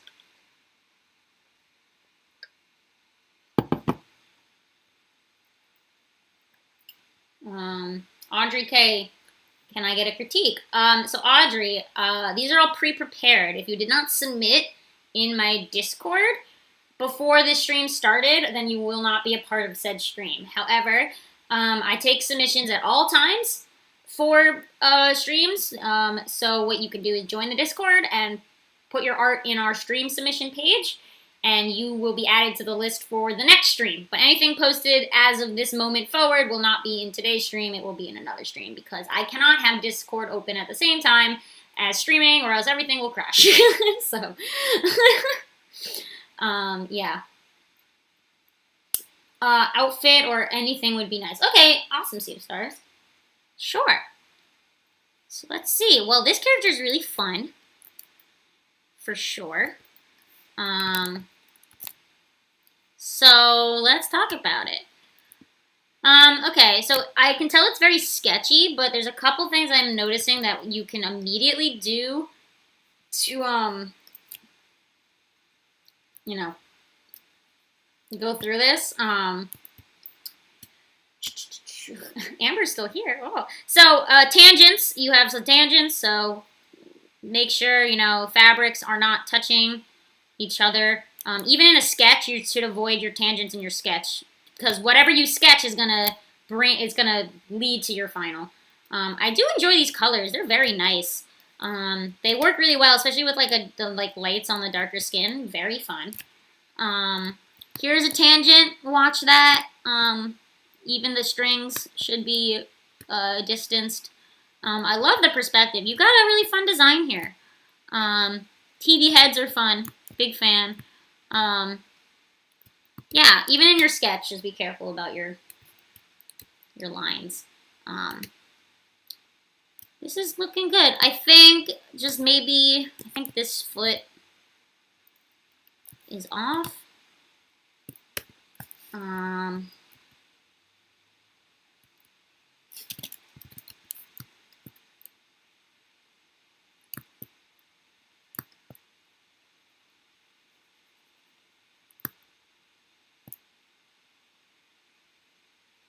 Yeah, there we go. Just a little perspective problem. Oh, is there something going on? Teal McKeel. Teal McKeel, this is a critiquing stream, so I'm talking about other people's art. I'm not drawing anything myself. This is all about you guys. So, however, I do have commissions, so if you want me to draw something, you can always commission me, Teal. All my links to said things are in the description. I will draw whatever you want if you commission me. So, if you want something specific from me, please do that. But during stream time, it's critique time. Unless I post otherwise, and the name of this is critiquing art. So, then yeah. Alright. Alright. Otherwise, I think this character is cute. One thing I'll say is I think your background color, even in a sketch, is going to mean a lot.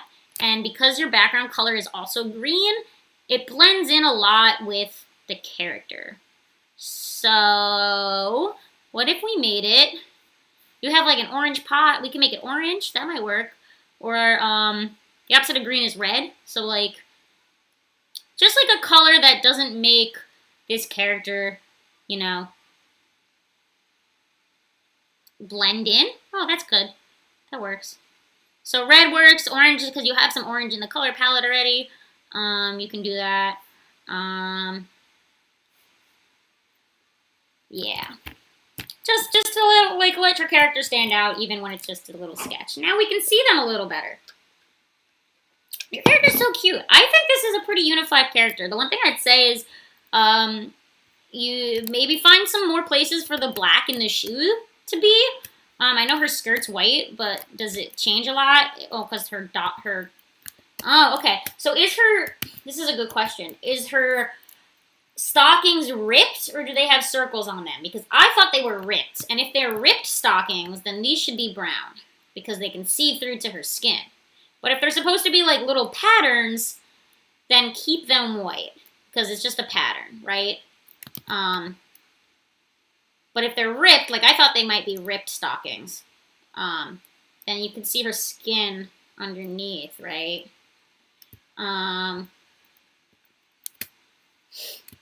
So I mean, that's just what I thought they were. But if I'm wrong, ignore this. But yeah, I don't know if also this is a I can tell this is a JPEG image. Always save as a PNG. JPEGs will ruin your images. Save everything you make as a PNG. Never save as a JPEG. This is a bad idea. Could do that, or what we can do is, because I like the light, I really do. Let's make her shoes white instead of black, because there's no black anywhere else, and I feel like it stands out too much. So what if we made her shoes white? What would that do? Oh, that's cute. That's cute. She's got little white slippers. It's a polka dot. All right, so I was wrong. It looked like rips to me, just maybe because they were random. I think if you want it more pattern looking, they should be perfectly patterned. So like in a line across or like diagonal across. Because the dots are so random, they feel like they are rips instead of being a pattern. So that's just something to think about is, you know, if you want a pattern, make sure they are unified as they go down, not random. Audrey K wants to know what the difference between a PNG and a JPEG is. So a JPEG is a slower quality image. So what that means is it takes your image and it compresses it smaller than it should be normally. So it's a smaller sized file. But because it's a smaller sized file, it loses the higher quality of your original drawing. So it takes your like nice pretty picture and it's compresses it, and that's how you get those images where it all looks blurry and staticky. And you can tell this is a PNG. You can tell this is a JPEG because when I use the selector tool to select out sections, it's leaving little gaps, which means that there is gaps in your compression. Like it's compressed the photo down. It is a PNG. Interesting. My computer is not picking it up as a PNG at all. It's, I can tell. See how, look, when I zoom in, do you see when if I zoom in really close, do you see how you can kind of, see such a gross, blurry edge? That means this is a JPEG. 100%. This isn't a PNG image. Maybe on Discord it was turned into a JPEG somehow, but what I saved onto my computer was a JPEG. And you can just tell by zooming in, the quality is just so gross when you zoom in. Yeah. Unfortunately, maybe you saved it it didn't get saved onto Discord as a PNG. I'm sorry. I can't do anything about it, but it's just for you to know. Maybe your phone or device that you save on did something screwy. Sometimes computers screw things over, and that's life. That's computers. But yeah, it definitely is a JPEG. Yeah. Okay. Cool. Otherwise, Sea Stars, this is such a cute character. I want to see more of it. Draw this character again. It's very unique. I love the flower pot and how, the wires are coming out to match the flowers. They're, one and the same. It's very, very well put together. You got some flower symbols, symmetry. I can speak. Lots of good symbolism, flower symbolism. Okay, thank you. It's been a day. Okay. Okay. Yay, Sea of Stars. Yay. Okay. Thank you. Let's go on to Boy Heather. Are you still here, Boy Heather? Please tell me. Draw this character again. Cute. Please. Boy Heather's still here.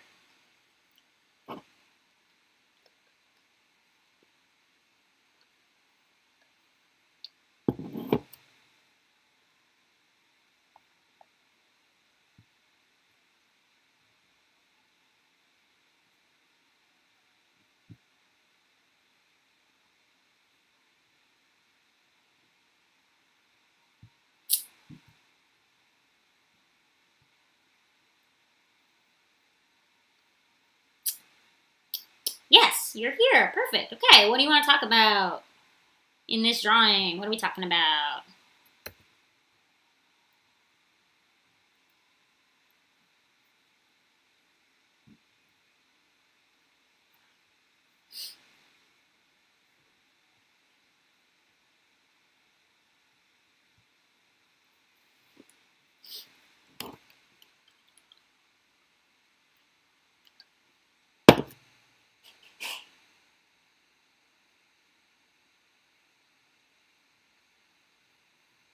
posing, and the hat. Okay, yeah, hats are really hard. I also avoid hats because I don't like drawing them.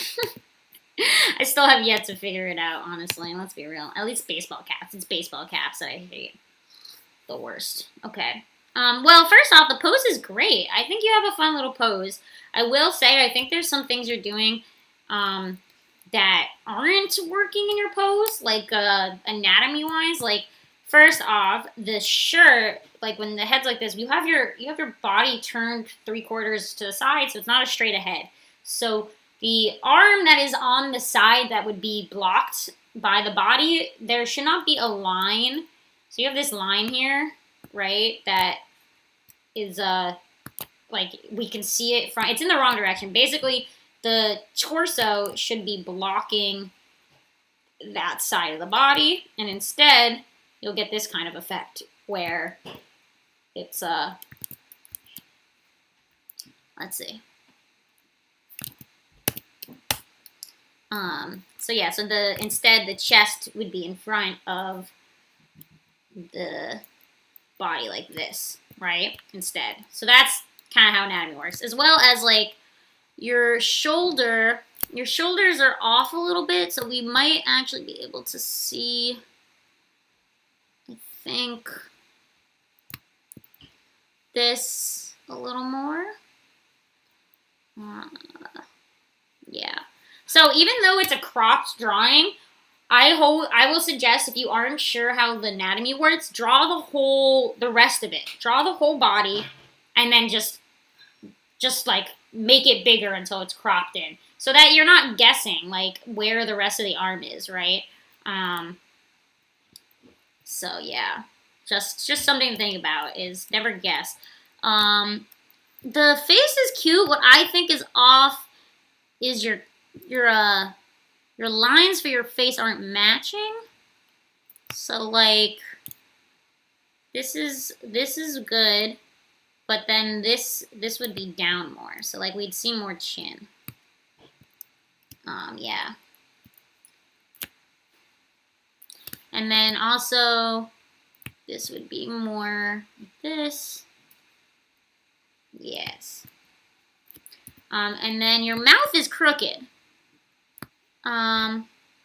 So make sure you're, not giving him a crooked mouth. This would be up. Make sure his teeth match. Line up his teeth. So he doesn't have, like, he badly needs braces. He has a very small ear. I don't know if that's on purpose, but just something to think about. His ear is extremely tiny. Let's see. Some tangents. Just watch your tangents. Yes, Amber is giving very good advice. If you're ever unsure about your pose or things, flip your canvas. Flipping your canvas, one of the wonders of digital. You can do that. So yeah, here we have the eye. I would say watch the eye in front of the hair works. However, it's a tangent. It feels more like you just ran out of space to fit the hair in and less purposeful. So I would suggest just making it stop before the eye instead. Yes. Your eyebrow would never go above your hat. All right, so let's talk about the hat, because that's like a big deal. So first off, I don't know if you used a reference, but 100% use a reference photo, or if you own a hat, look at your hat. If you own a baseball hat. However, the brim of the hat, right? So I always like draw the top and then draw this out. It should match the same angle as the head. So what that means is, I'm gonna do my best because I'm not using a reference, but the hat would come in like this a little more. We would see more hat. So already it's up more, right? Because the brim of the hat should angle to keep it parallel. The brim of the hat should be parallel to the eyes. So whatever the eye is at, it should be the parallel where the brim is. That's just like a good standard. And then this is more to the side because it's angled to the side of the head. So if I use that as a starting point, let's do this and add this in. Okay.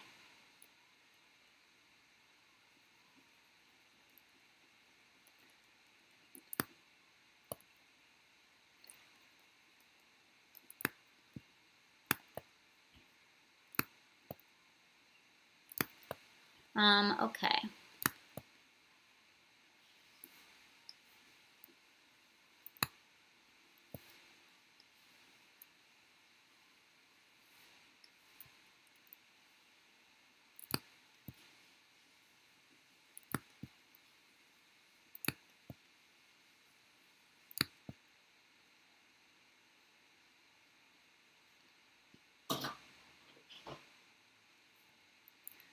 All right.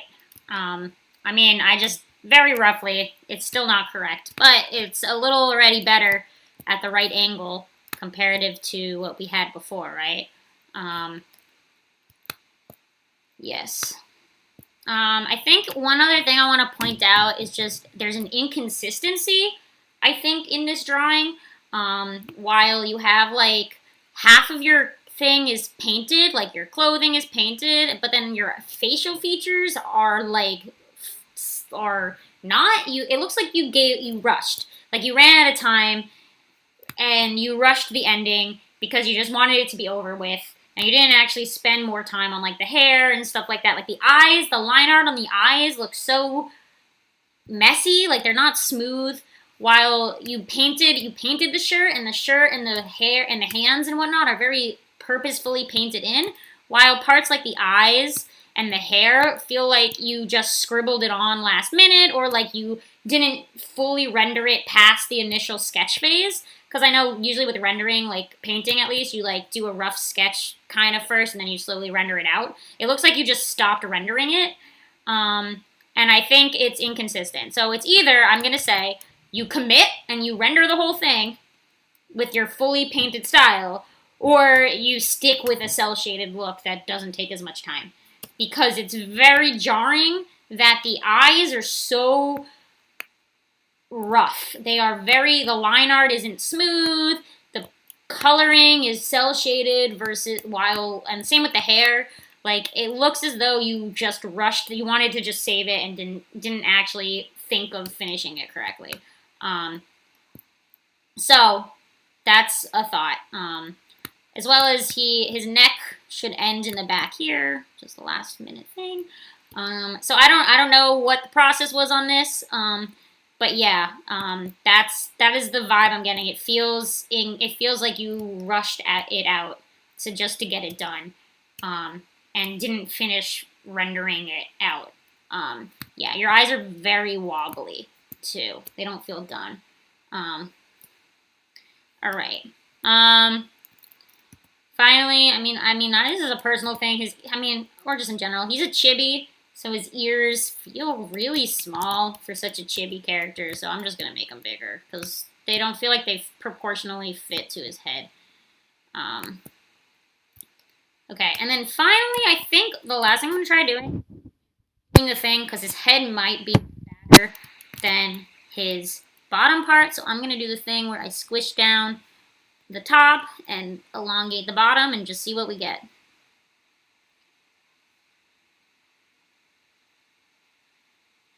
Just see if it fixes anything.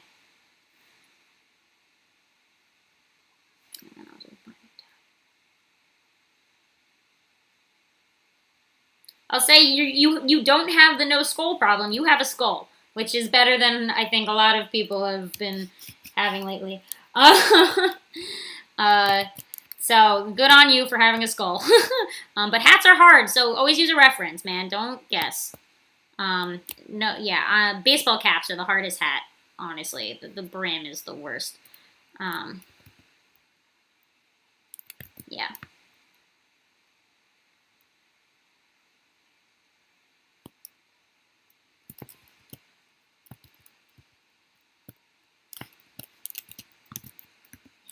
I think his nose is too low. Huh. It's also not centered. Just gonna play around with some of these placements. See if it changes anything. Bring his nose up a little bit.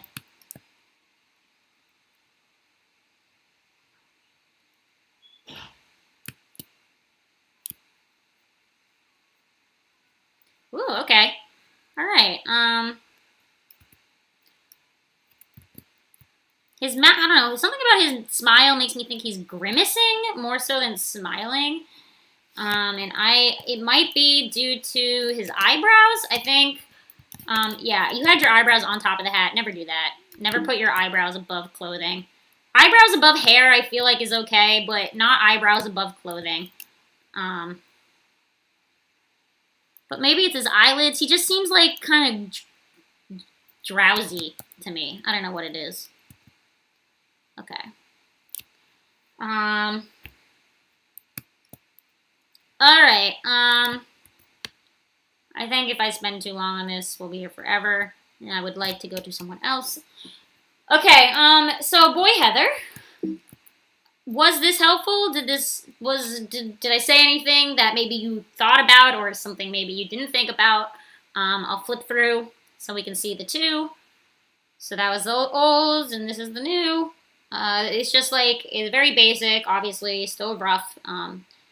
But yeah, let me know thoughts. Did anybody else get anything from this?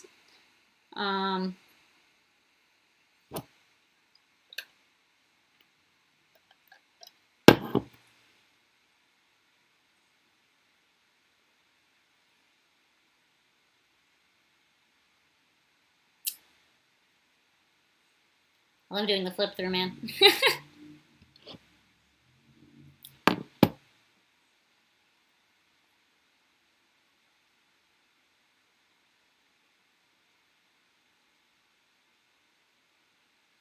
Boy Heather. Is Boy Heather still here? How are we feeling, Boy Heather? I don't want to move on until I hear from them to make sure they got this.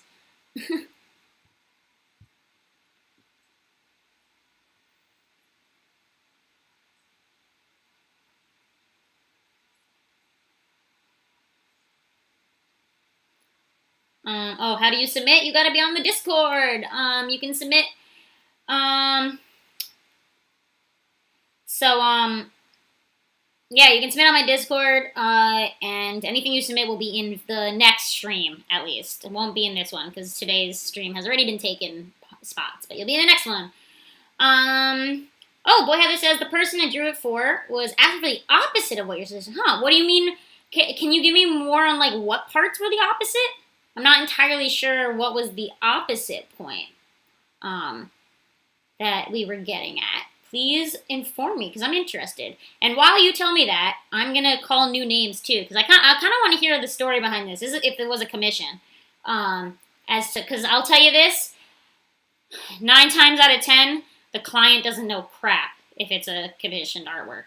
Like honestly, I used to work in advertisement, and sometimes you just have to like grin and bear it and be like, it looks like crap, but it's what they want. So that's the one thing about working. If you end up wanting to do art as your job, there's one thing you have to remember is that, especially if you want to do corporate art, like either ads or cartoons, TV, television, like television, movies, advertisement, if you wanted to go into that field, nothing you make is yours. And you just have to remember that you're making art for somebody else, under somebody else, for somebody else, and you don't have the final say. The client is always right, even when the client is wrong. So, just something to think about. He wanted the hat to be tipped to the left. Okay, I did not know that. I thought you just got the perspective wrong. Then I would suggest, well, I already deleted it. Basically, if it wanted to be tipped to the left, you have to make sure the brim wouldn't start where you started it. It would start halfway to the side because it's starting here because it's to the left. So the brim wouldn't get big. I already got through it. Sorry. Okay. Let me call the next 3. This may be. We'll see how fast we go through this. I might go to 6. 6 o'clock will probably be the end. Okay. All right. So,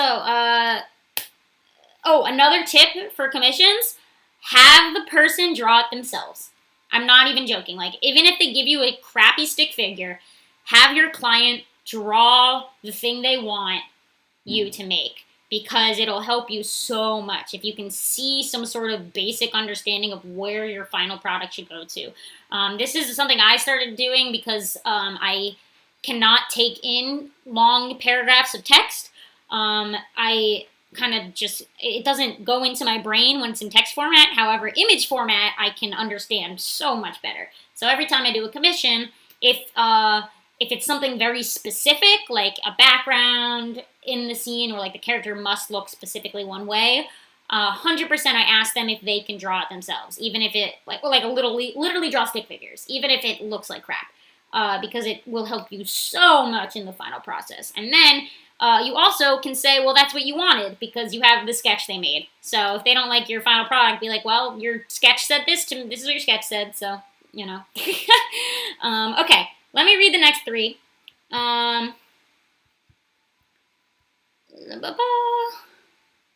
right, okay. So, next three, we have Midnight Song, Jinx, and CEO of Maniacs. So that is Midnight Song, Jinx, and CEO of Maniacs.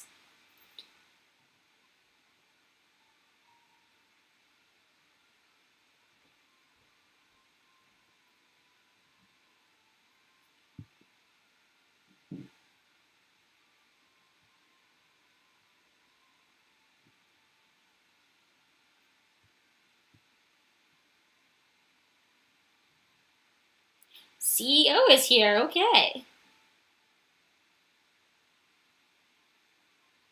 Anybody else? Jinx or Midnight Song? Are you here? Midnight Song is here. Okay.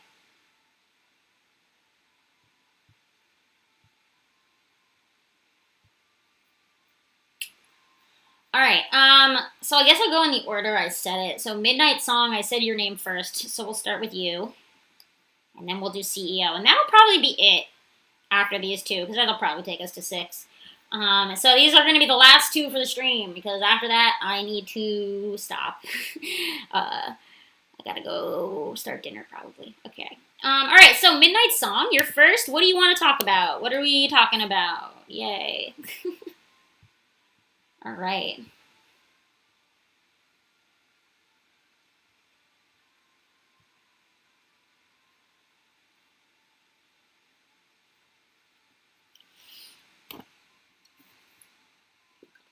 Okay, wait. While you type that, I'm gonna get more water because I'm out. I'm drinking so much. I'll be right back.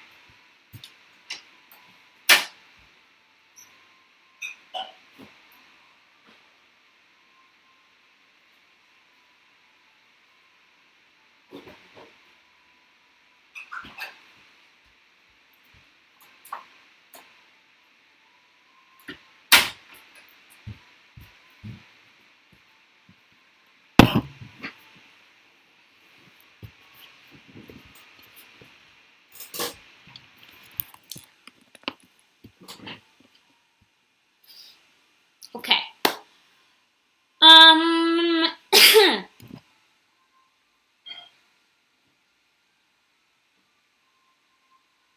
Composition and colors. Okay. No anatomy? All right, we won't do anatomy. All good. Let's just call it colors composition. Okay. Okay.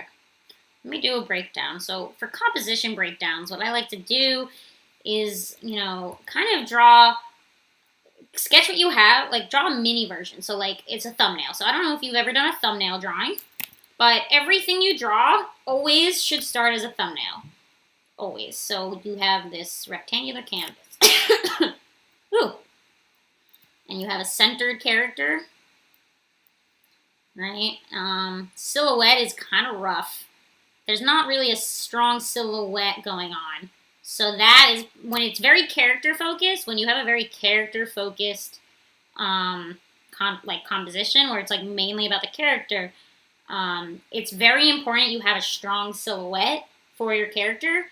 Otherwise, it's not a good composition because it's getting all of it will get mushed together if there isn't really like any sort of planned out, like, if you can't, like, if I was standing extremely far away, would I be able to tell what's going on, basically? And then you have a lot of, like, shadows going on. So, like, there's lots of darks. So your lighting is also a part of the composition. So how you light something also changes the composition. So that's important as well. Okay, so we got this, right? But your character is also dark, so that's something to think about. So let's try something. I'm going to add, I'm going to add a layer where I desaturate your drawing. So, if we look at this in grayscale, what are we seeing? A lot of lights. Let me see if I do this. There's a lot of, got a lot of, like, I know what I'm going to do. I'm going to just do, like, big shapes. So, what are the shapes? So,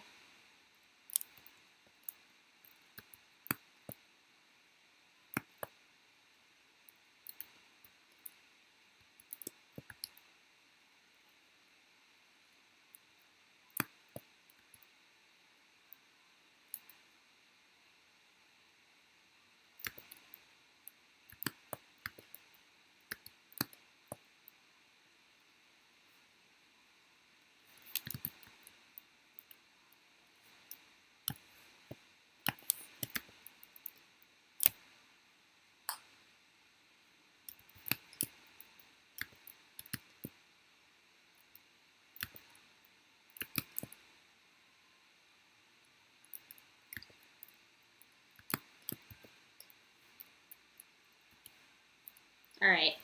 So,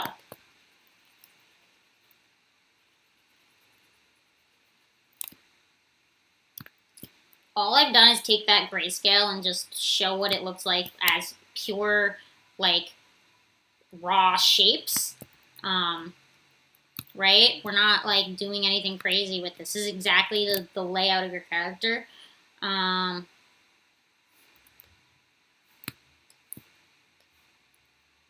The standout, like, saturations going on.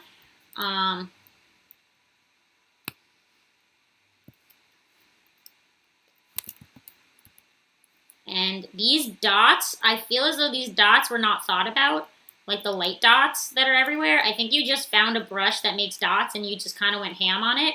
And that isn't the way you should use an effect brush. An effect brush is cool, but it shouldn't just be used for the hell of it. You should use it with a purpose. So, this is a basic idea. Now what if we take this and make it tiny?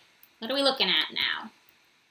Because when you see it tiny, it helps you see what it looks like from a distance and kind of gets you an idea of what we're dealing with. There it is. Okay. So, really already, like, again, not the strongest standout, like, composition you have going here. There's nothing really interesting to look at. The light of the mask blends in so much with the light of the face. They're almost the same shade. And because of that, the whole thing isn't really, like, standing out too much. Very black outfit, but the background's black too. And because of that, nothing is standing out again. It's just all muddied together into this one black mess. And the light green doesn't even stand out either, because there's already white of the mask. So, like, if if everything was dark and you had this glow effect going on with the mask, that would work. But because the light green is almost the exact same shade, like, as the mask as well, like, they're very close, it doesn't work together. And another thing is there's no shading. You didn't shade any of this, and shading can add so much to the final product. The thumbnail won't really include shading, but it will include color blocking. So color blocking is kind of what I did with the grayscale. where you block in the basic color ideas. So a way we can improve upon this, let's take your grayscale, right? And now let's start color blocking. So instead of this, let's do this. If this was pure white, right? We got this white, pure white, and the skin was darker, right? And then if you just, like the gloves, this like 2/2 hair color is so not working at all with your background. And then we have, so I think this kind of relates to like the first one we talked about. I don't know if you hear it from the beginning, but in the beginning, the first one we talked about had a full background, and they want to know if the characters looked, and the characters themselves were very well designed. There was nothing wrong with the design. The issue was the background that they put the character on was almost the exact same color as one of the main colors of the outfit of one of their characters. So because of this, when the character stood in front of that wall, they blended into the wall and you couldn't see the character from the wall. So even though the design was just amazing, it was an amazing design, they didn't successfully place them in a scene that emphasizes their colors. So if you're doing so the background you place your characters in and how you color it greatly affects how they appear. So it's one thing to design a character living in like empty space. So like if they live in blank space, like when you just draw a character and you design it, you're just trying to make all the elements of the character by itself work together. But the next step is now you're putting them in space. You're making them exist in the real world. How can you still make them work with the world around them without muddying them into the background? And that's the next step. So the colors you've chosen for the background are not working for your character. So you got this green. I'm going like pure neon for your highlights.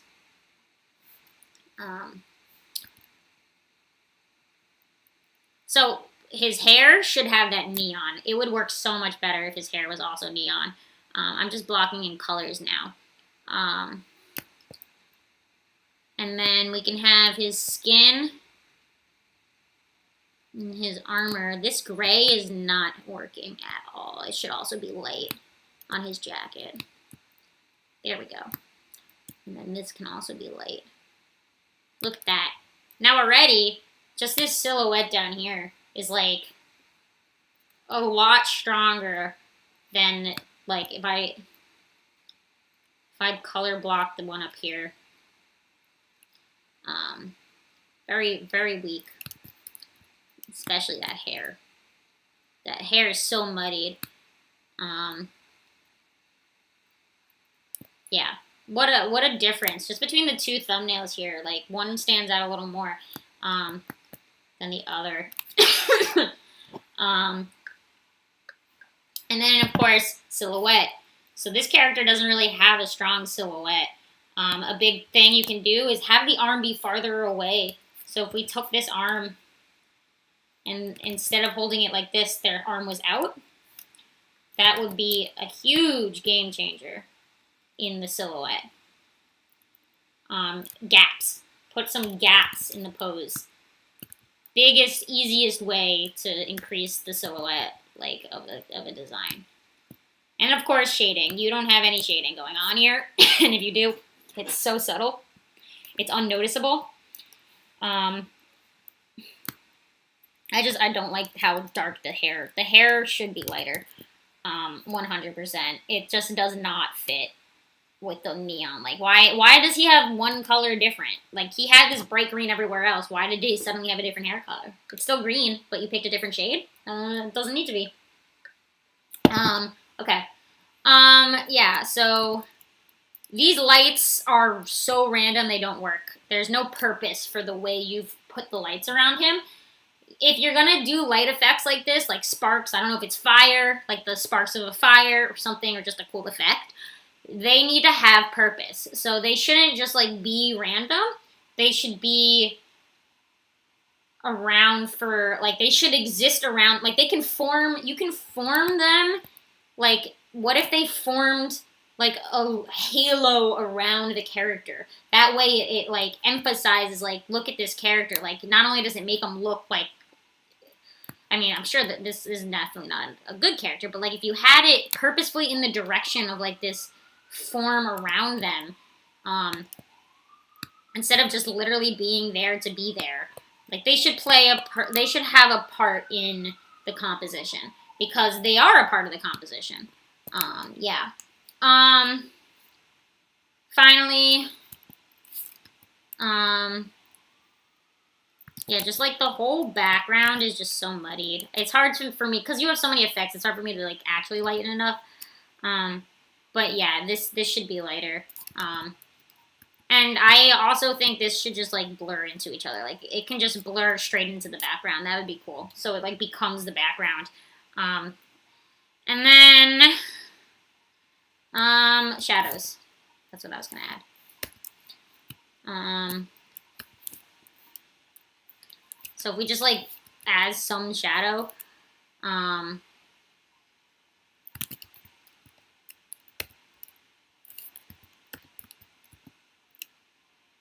just like anything, because right now it's just so flat. And you have such a dramatic scene. Flat colors are fine when there's not supposed to be such a dramatic moment. Like, even in cartoons, like cartoons that have flat coloring, which a lot of them do, they will add shadows for scenes when things are supposed to, like, get serious. So, it adds to the effect of the scene, right? Like, so it's not just, like, it's not still bright, happy colors when it's supposed to be, like, this dark, serious, like, thing going on, right? Just, this is so clumsy, but you get the idea. And shadows as well, like you can add like an outer rim around your character that'll help separate them from the background. Even something like that is so helpful. Just like a little moment of just like reprieve in the background.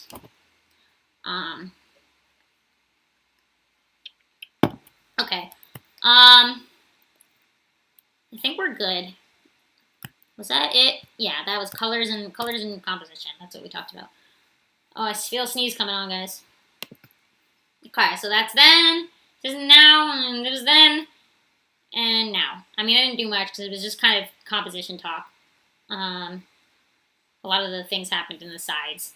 But yeah, I hope this helped you. I hope I gave some advice. I didn't like do any direct editing really. But okay. Thank you, Midnight. We're gonna go to CEO. If CEO is still here, tell me what you want to talk about. Yay. And then this is gonna be it. The last one.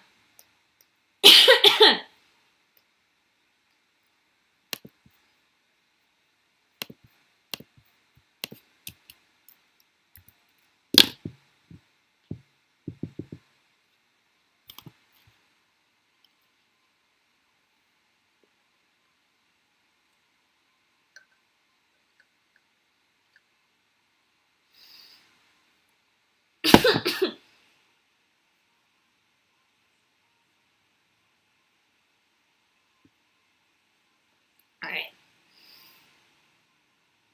Character design, colors. Okay, well, to talk about character, I need to know a little bit about this character. So can you give me like a one-sentence personality, and maybe like if I need to know something about like their job or something, I don't know.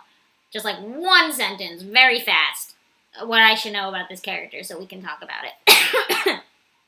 Sorry, guys. I freaking cough.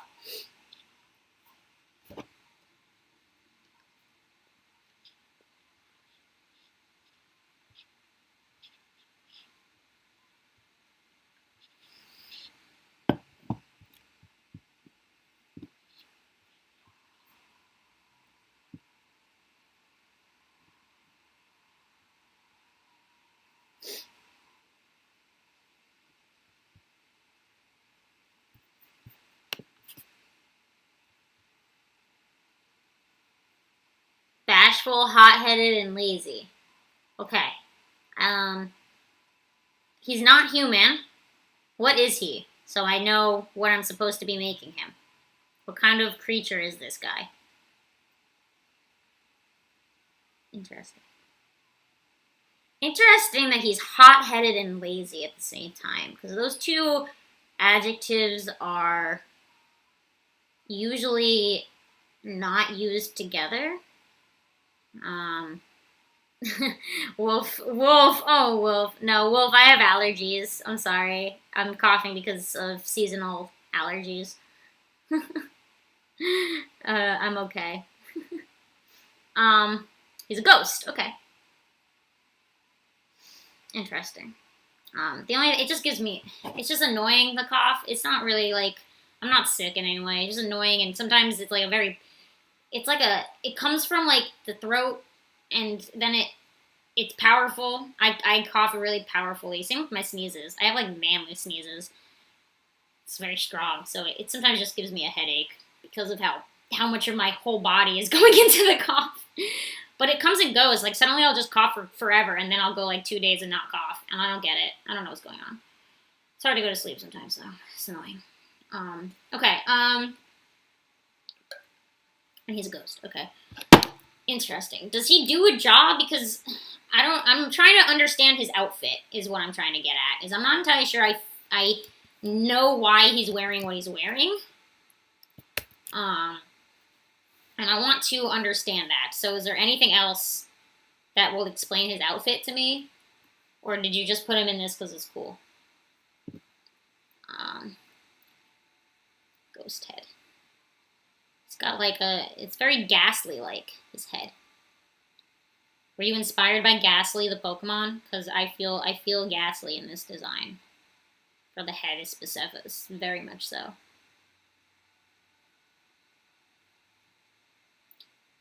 And he doesn't have a mouth. I don't know. I feel like a big mouth. I don't know. That might just be like maybe I'm just going full Ghastly. Never mind. Bashful, hot-headed, and lazy. I feel like he should have less point. He should have more like down eyes. Like, his eyes should be more lidded if he's like lazy. The pointy eyes make you feel like he's like a cool, energetic dude. He's a mercenary. Okay, that makes more sense. Yeah. So, heavy-lidded. He's a mercenary, but he's lazy? I feel like those don't go together. I don't know. Okay, here's his head. Definitely heavy-lidded eyes for sure. So, like... It definitely will make him look less like he wants to be here. Definitely does not want to be here. Interesting. Definitely adds to that vibe. And then his outfit, mercenary. Okay. So yeah, scarf, cool. He's like I feel like is it a bandana? Okay, if it's a bandana, it's like not a scarf, because I feel like a bandana is a big mercenary thing. It shouldn't come off like that. A bandana would have like a tie on the back of it. So instead of it being like this, instead it would tie up into like this like bow thing. That's just how bandanas work. They tie. They don't like drip out. Yeah. We got the ripped shirt. That's cool. I would say, I don't know if he was supposed to be muscular or not. But it looks like you started to give him muscles and then just gave up. Like, the top half here looks more like he has a bicep, or, yeah, I don't know what this part is. Whatever this muscle is, he looks like he has a big muscle. So if you're gonna go big muscle, go big muscle. If not, then make his arm skinny. Like, if it's skinny, he's skinny, you know? As well as, like, for the cutoff thing, usually it works more where it like, flares up. I don't know if it's supposed to be a short sleeve or if it's supposed to be a tank top. So if it's a tank top, it should flare up at the top. But if it's a short sleeve, it'll flare up down longer more. Just some things. Tangents. You got a lot of tangents going on here. Watch your tangents.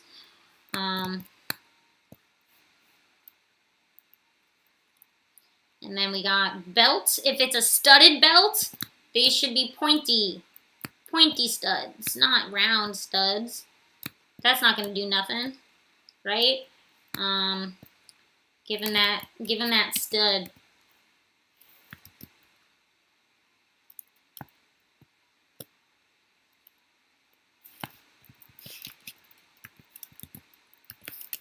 Okay. And then I would include it if his belt is studded. Maybe his gloves are also studded, so that it doesn't just like suddenly disappear, right? You include parts of the design in other parts.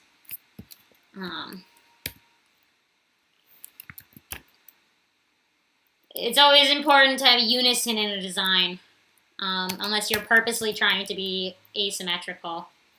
And then these are like big baggy pants, right?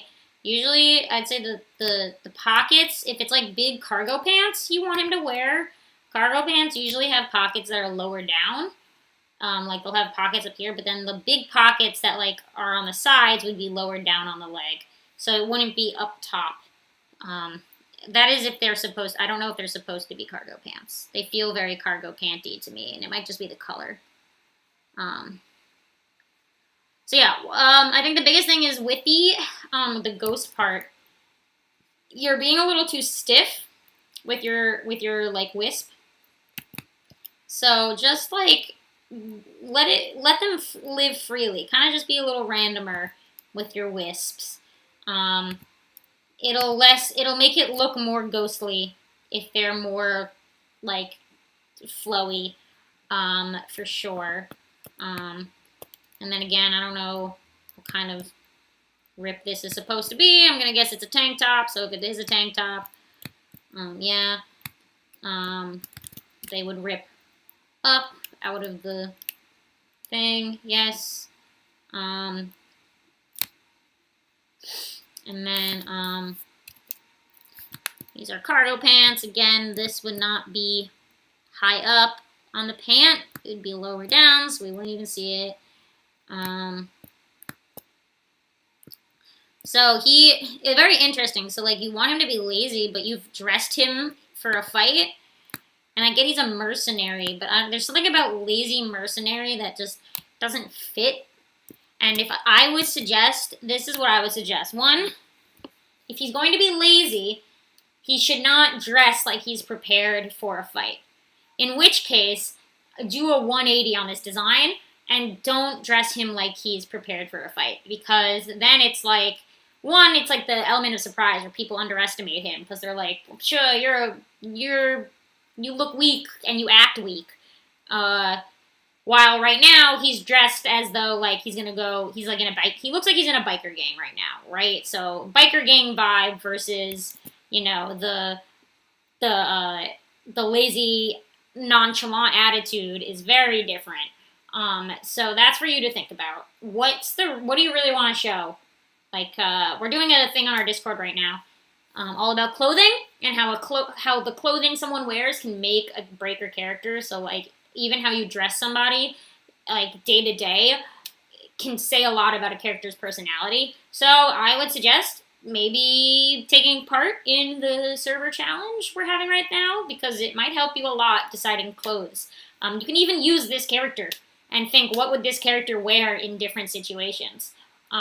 Because it's going to help you also develop the character outside of just that that challenge. Because somebody who is lazy would probably wear clothes that are easy to put on in the morning. So sweatpants, sweatshirts, baggy stuff, no extra, wouldn't have any belts or gloves or jewelry. They wouldn't wear extra bits because it takes too long to put things on. They wouldn't wear makeup because it takes too long to put on, right? That would be more of a lazy character. While somebody who is like more, outgoing and like, or cares more about their visuals, or somebody who like, what was one of the other things you said? What was another descriptor you used? Hold on. Bashful. Somebody who's bashful would be very self-conscious about what they wear. So they wouldn't wear baggy clothes because they'd be aware of what they're wearing, but they wouldn't wear revealing clothes because they are too afraid of what they look like. So they would wear somewhere in the middle, a very neutral look if you're bashful. So like a very neutral ground like design for their outfit, like very simple clothing, maybe a little bit of accessories, but nothing flashy. They wouldn't wear flashy clothing, right? Very down to earth. While the other one you used, there was one more descriptor you used. Where is it? Hot-headed. So someone who is hot-headed would wear, I think someone who's hot-headed would wear more of what you've put him in right now. So right now he's wearing like he's ready for a fight. He's trying to look cool. He's trying to come across as more, like maybe he's trying to make himself look scarier to other people. So they leave him alone or they take him more like they want, like he wants a fight. So he's like prepared for a fight. So what you've dressed him in is more of the hot-headed look where he's like spiky clothes, big gloves, and ready to punch you, right? While the opposite for bashful or lazy are more like wouldn't wear flashy clothes, would be more grounded in earth, would take less time to put clothes on, things like that. So that was a lot of info, but it's something for you to think about. I can't decide this for you. It's up to you to figure this character out more. And this just takes a lot of introspective of like studying your character, trying to get into the mindset of somebody who's like this, and doing research into characters who are similar to yours. Even looking at characters with similar traits to your character can help, things like that. Yeah, and do the server challenge. It'll help you a lot to figure out how you want this character to be dressed. Okay, I just said a lot. CEO, did that help? I don't know if it did. Hopefully it did. And to anybody else here, did what I just say help you maybe with your characters? It was just kind of like general advice. If anything I said resonated with you, let me know. Because we're coming to the end. This is the last one. So I just want to make sure we're all good to go.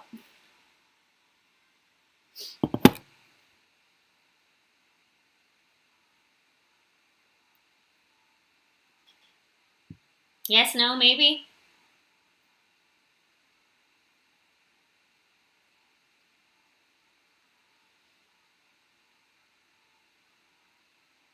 It helped. Okay, thank you. Yay, I'm glad, CEO. All right.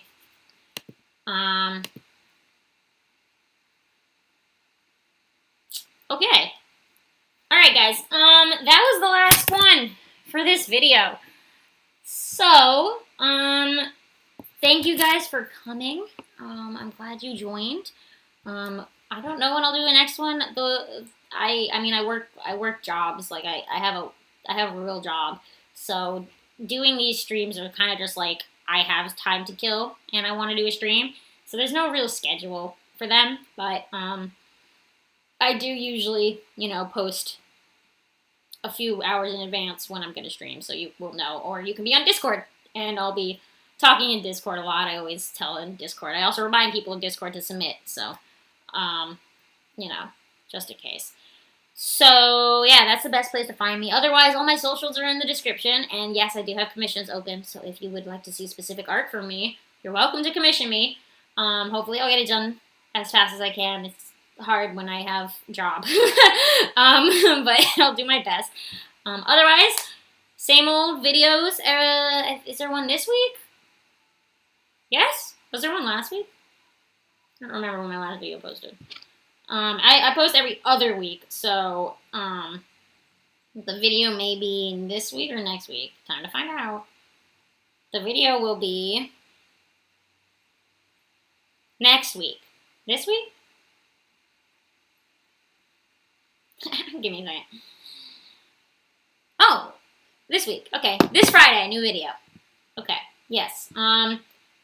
It's a fun one. It's I recorded it with my friend Amber. She's in chat, so you can get excited for that. It's a fun one. Besides that, Find me on Discord if you want to chat. If you want feedback on anything like immediately, use Discord because everyone else on the server also will give you feedback. So it's not just me; it's just everyone. So you can always look there if you want advice. And you can also post for the future streams. Yay! I also have a Patreon now, so if that's something you're interested in, that's in the description as well. So just so you know, that's more just like final things or like works in progress and stuff. It's more just like a monthly update. I post once a month, like the big updates. So yeah, that's a thing. All right, guys. Thank you for joining me. Yay. I gotta go. Try to solve my coughing issue, which I don't think I'm gonna solve. But besides that, I'll see you guys around. Till the next time, till the next stream. Yay, yay, yay. All right. Bye, everybody.